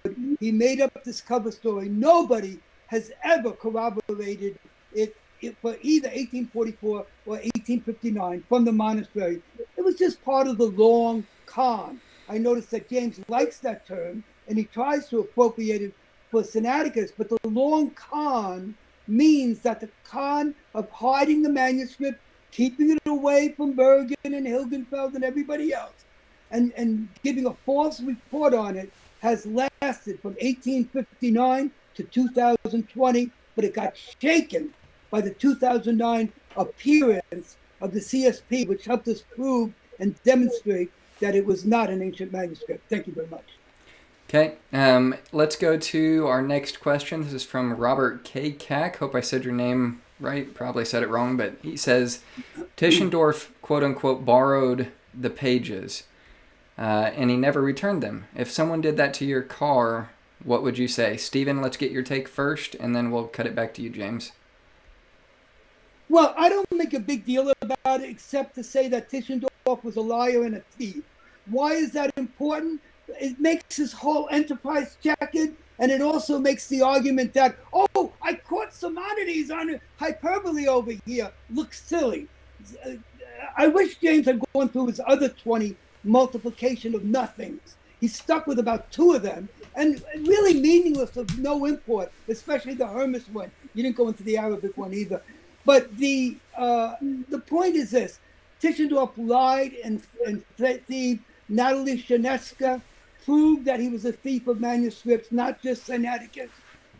Okay, so we accept that. But then you have to compare from that basis the overall Weltanschauung of the Simonides claim compared to that of the Tischendorf claim. If you do that with a tabula rasa, you will come up with the conclusion that it was created in Mount Athos by Benedict, Simonides, Callinicos, and others as correctors. I want to answer that. There were a number of potential correctors and people who could put on those marginalia in Athos, but also in Sinai itself. Since they were probably they could have been put on in 1847 by Tischendorf very easily, because he knew the marginalia of Vaticanus, and he was there in 44 and 53 at least. He could have easily put on those marginalia and gotten them offset a little bit, because they were not original. They were not part of the original production in 1840 or in your theory, 350. Thank you very much. I'll stop there. Awesome. Okay, thanks, James. You got 2 minutes. Yes, it seems like an interesting scenario is being proposed for what happened to Codex Sinaiticus once it reached in Sinaiticus' story. Once the manuscript he had made arrived at Mount Sinai. Apparently, even though it was a complete, pristine manuscript that had just been produced, somebody destroyed lots of the pages of Genesis, of Exodus, of Leviticus, of Numbers, of Deuteronomy, of Joshua, of Judges. Look at the manuscript, and you'll see, when you look at the index at codexsinaiticus.org, you'll see pages are missing. Those pages don't look old because they haven't survived at all. And then you will also see, later on, you'll see other things in the margins, not only the notes, but also the corrections, the signatures of a couple of scribes, everything that's consistent with its long-term existence there at Mount Sinai. Nothing is consistent with what Sinaiticus was proposing, but again, it all fits what everybody since Tischendorf has been saying. It's an ancient manuscript. It changed text at John because it was at Caesarea. A lot of other places would not have access to that kind of manuscript, be the base text, to be the exemplar for that part of the manuscript. All of this is consistent with a production date in the 300s and not in the 1800s. But what Stephen is proposing is that once it arrived at Sinai, several pages were destroyed, then it was taken away from its cover. Then when Tischendorf came, saw it, instead of just taking it all, only took some, but also, but by the time those pages in Acts were there, somebody had added, this manuscript had been so poorly regarded that they had thrown away these pages and pages of it, but they valued it at the same time. This is kind of an insult to the monks and stewards of the manuscript, simultaneously destroy pages of it, and yet value it, cherish it, make notes and corrections on it, use it. This requires crazy monks. I don't think that's really part of the picture that Stephen seems to require. Okay. So All right. There are more and more epicycles, more and more layers of explanation that need to happen at St. Catherine's Monastery for Stephen's scenario to be remotely plausible. And there's a reason for that, because it isn't plausible. Okay. All right, so we're running out of questions. So if you guys have a question that you want to call in and get a question in, feel free to do that. This is kind of a long one. It's from Peter Lindstrom. I'm going to start it here. He says, from Simonides' letter, let me see if I can get it where you guys can see it on the screen. From Simonides' letter of June 1863, published in Journal of Sacred Literature, 1863, at page 496, quote, all this time, too, the real test of the genuineness of the Codex Sinaiticus is neglected. The public were assured that in May, Tischendorf was to be in London, armed with a portion at least of his great codex. I have waited in England, hoping to have the opportunity to meet him face to face, to prove him in error. But May is come and gone, and the discoverer has not appeared. Let the favors of the antiquity of the manuscript persuade him to come at once and brave the ordeal, or else forever hold his peace. I am, sir, yours, respectfully, Simonides. What would it have proved if Tischendorf would have come and met with Simonides, and why would Simonides have challenged Tischendorf to bring the manuscript so they could examine it together in London? Let's get James your take first, then we'll go to Stephen. 2 minutes. Can you rephrase the question? What do you think that Simonides was hoping to prove, having Tischendorf bring the manuscript to London with him? And I'll start that clock. Well, the manuscript at that time was not in London. It was in St. Petersburg. So Simonides can say that confidently, just bring that manuscript over. It's not like they were next door. This is St. Petersburg and London. Russians are not going to just hand over their manuscripts to the British just like that because Simonides issues this challenge. And similarly, Simonides is not going to waste his time with Simonides' claim because, in the words of Calvin and Hobbes, I'm a busy man. He's not going to take the time to answer every objection because he knows that the evidence is going to speak for itself, as it had, in his view, in the view of everybody that mattered, and everybody that said anything about Simonides said, yeah, he's a guy that makes forgeries. He's a guy that claims at the same time that he wrote Codex Sinaiticus that he had found papyrus copies of Matthew from the 1st century. This is the person that we're dealing with. So he doesn't go there and spend his time on him for the same reason that a lot of scholars today don't spend time on every King James onlyist that comes up with objections to their view. Okay. Stephen, we'll give you 2 minutes, and whenever you're ready. Okay. I don't want to get too much into that challenge. I think it's a legitimate question. But and Tischendorf did bring over CFA pages later when Simonides was not around. But I don't lay too much on it because it's too quirky.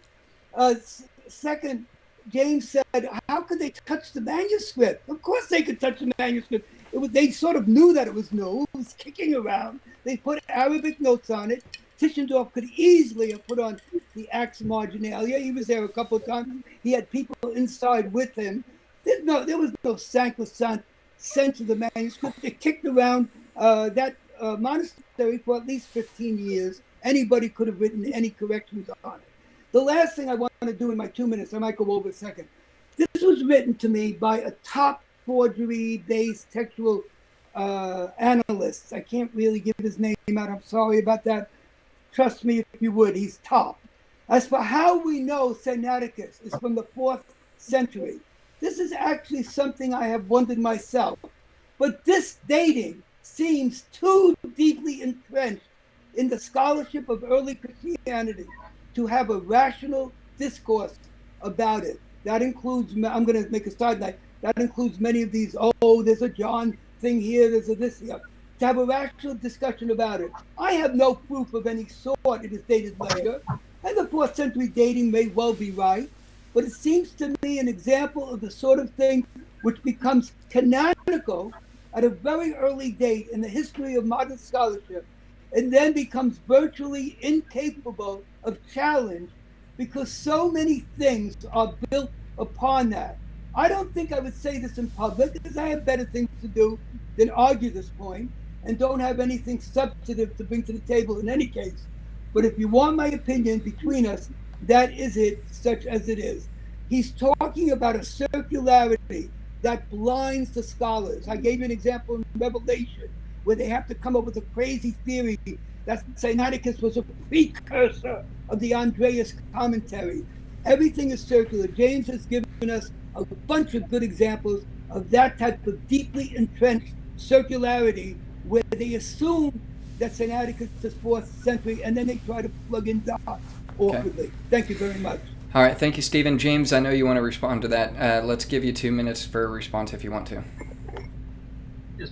Even though I think a very strong case can be made that Sinaiticus was made in the mid-300s and probably under the supervision of Acacius and Euzoius, the date is still measured in paleographic terms as give or take 50 years. There's nothing magical about a 350 date.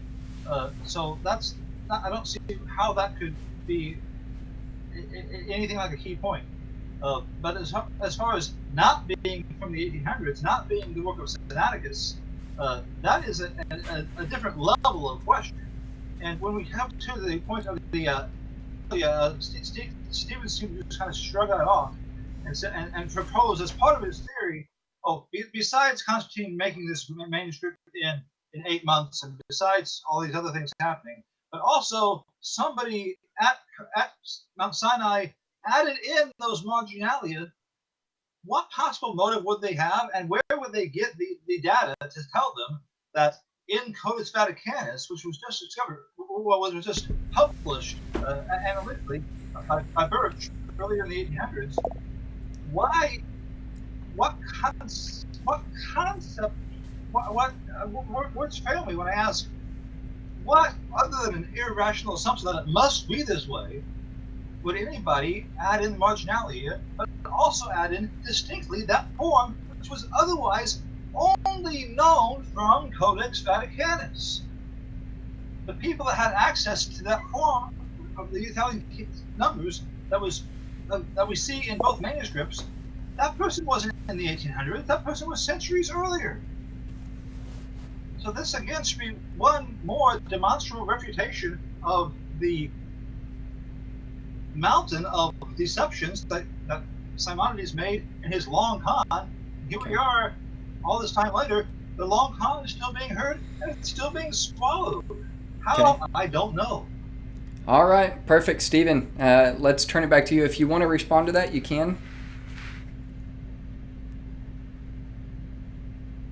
Oh, I think you're muted. Sorry about that. I muted you. No, not muted. Can you hear me? Yes, sir. You're good now. Okay.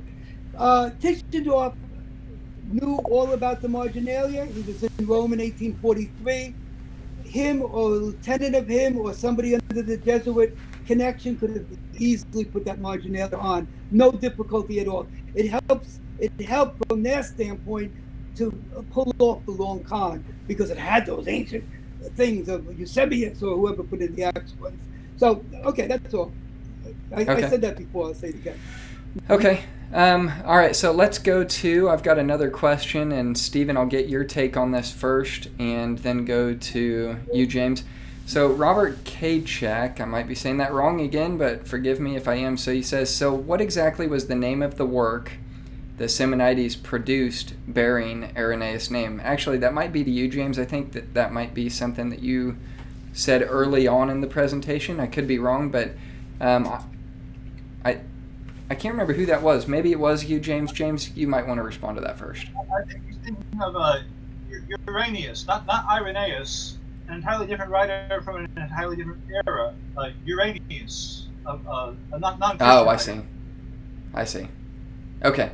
Okay, so now following up on that, he says Tischendorf took Simonides' work of the Epistle of Barnabas and called it a forgery, not realizing that he was Simonides Barnabas as he was Simonides Barnabas as a part of his discovered Sinaiticus. Stephen, let's get your take on this first, and then I'll turn it over to you, James. Well, actually, I think that only applies to Hermas. Barnabas is more complicated. Yeah. He took the Hermas and called it a forgery, not a forgery, a Latinized retroversion from the medieval times. He accused the 1856 Hermas of Simonides, James Donaldson pointed out that if that accusation was true for the 1856 Simonides Hermes, it was also true for the 1859 Sinaiticus Hermes, because they were very, very close manuscripts. James Donaldson wrote on that in depth. I have it on my website. So I think that Robert means Hermes, and the accusation from Tischendorf that the 1856 Hermes of Simonides was a Latin retroversion was probably correct, but it also disproved Sinaiticus as being a late manuscript. Thank you very much. Okay. James, 2 minutes for you if you would like it. Yeah, I think these references to James Donaldson are overlooking that Donaldson framed his proposals as very tenuous, as things that he was suggesting, things on sort of, somebody might want to look into this little detail in more detail. It wasn't as nearly as definitive as Stephen seems to think it was. It was. But also in Sinaiticus, you can look at the text of Tobit. Tobit, one of the apocryphal books, is in Sinaiticus. Its form is rather distinct. It's not something that somebody would naturally make if they were intending to make a replica for the use of the Tsar, which is what Simonides claimed he was doing. It's a very rare and almost unique form of the text of Tobit. So this too is another indication of one of the mountain of indications we have that it's an ancient manuscript. Okay. And again, online I go through the list. What Stephen proposes as a series of nothings, I think he's simply, in your wish world. But in real life, each one is devastating to the idea that this is a recent manuscript. He proposed that, Tischendorf was the one that took the manuscript and added in those marginalia. Why? Why would Tischendorf do such a thing? This is a man who's already well established as a giant among scholars. He's already made oodles and oodles of issues of manuscripts. His reputation is made. He has no reason to do any such thing. Nobody, if those marginalia weren't there, nobody would miss them. People would say, "Hey, it's not there." Well, it is from the 300s, so we wouldn't expect it to be there. But we see them in marginalia having been added by somebody who owns Sinaiticus. The person that owned Sinaiticus at some point, or at least was a student of it, was also aware of the same form that was in Vaticanus, which connects the two historically. That's an important point, but it's not one that will be accurately gauged or considered by anybody that believes the absurd idea that Sinaiticus was made in the 1800s. Okay, perfect. Okay, guys, I think this is going to be our last question for the night. This comes in from the New Testament NT Text Criticism Facebook page, and it's from Elijah Hickson. Elijah Hickson is obviously making a reference to the claim that there's a text scholar who is challenging the date, which Stephen brought up earlier. He says, is that top-notch scholar who Stephen can't name, we're supposed to just trust that he's not pulling a Simonides here, suggesting that the 4th century is wrong and a 5th century date is correct? Or is he suggesting that the 4th century date is wrong and a 19th century date is correct? So that's the question. Obviously, Nick Sayers followed up and said he apologized for not remembering the name, but I do want to give a chance of clarification here. Stephen, what is it? What's the claim that we've got here regarding the date? No, that's a top textual scholar. He leaves it open. He's obviously willing to consider any possible dating. He's just pointing out that his comrades will not allow it because of the deeply entrenched scholarship. Now, I do want to say one more thing in response to. I'm not going to analyze it more. It read. I'll put the quote up somewhere.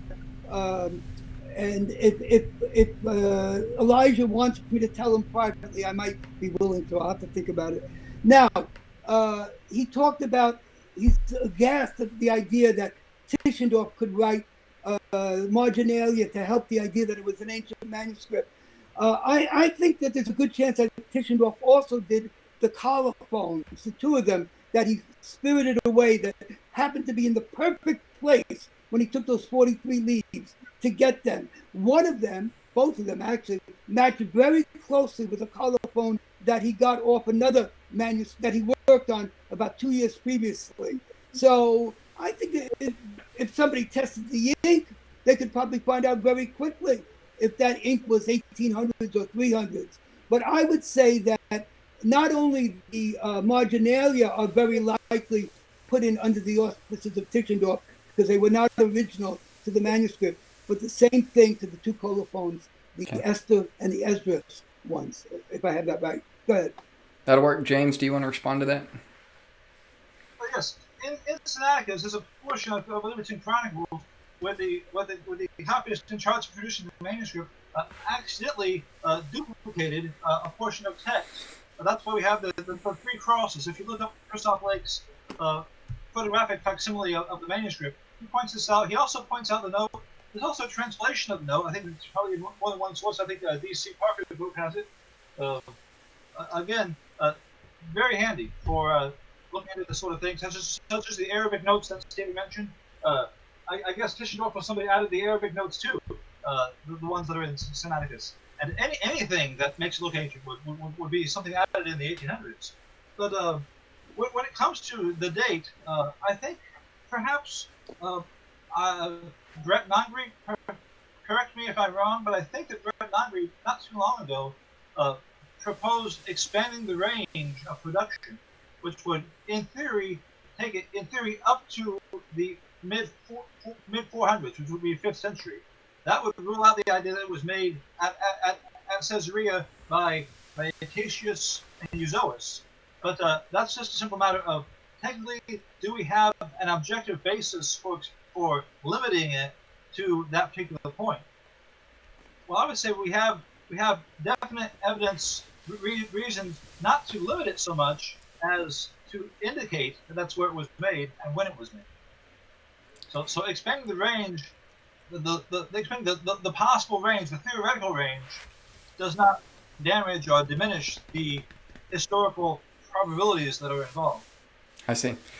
Awesome. You know what, guys? I think that's a good place to wrap up this debate. It's been fun. There's been so much information tossed around. Like, I'm not even involved in the debate other than kind of moderating it somewhat. It's been very cordial. It's been nice. You guys have gone back and forth. I really appreciate how you've done this and all the material. Thank you so much for coming on to Talking Christianity this evening to debate a topic that I think is one that I don't think has ever been debated publicly. So you guys might be the first on this. So with that, you get a round of applause. So James, Steven, thank you again for coming on.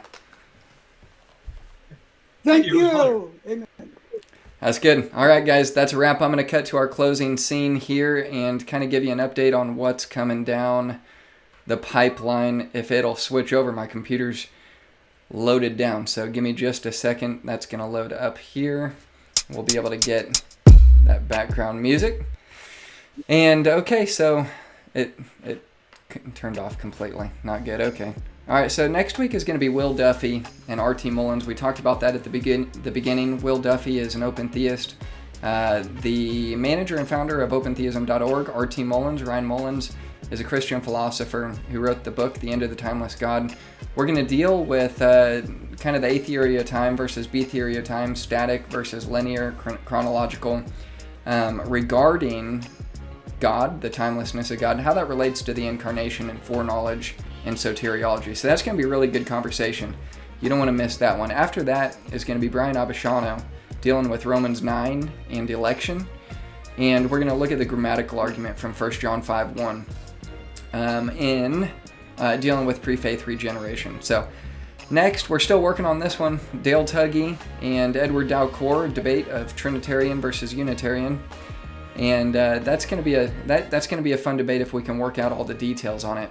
Still working out the details for a thesis, but we're getting close. Looks like it might be a John 1 debate, and stay tuned for that. But after that, we're doing another podcast with Brian Wagner and Drew McLeod from the Provisionist Perspective.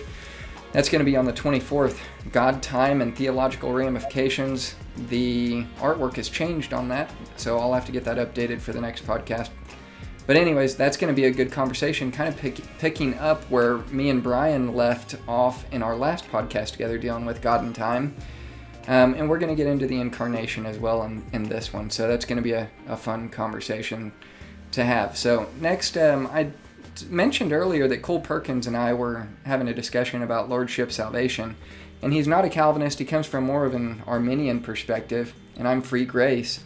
But the thesis of our debate is going to be, does the Bible teach lordship salvation? But it's not going to be a debate like today. It's going to be an ongoing debate. So we're going to make videos and then respond to each other's videos in opening statements and rebuttals, and eventually we might do a cross-examination live, but that's going to give us more time to prepare, and for you as the audience, time to see something that's had, obviously more time in preparation to give a good answer. So after that, Kevin Hughes and I'm going to be on his channel.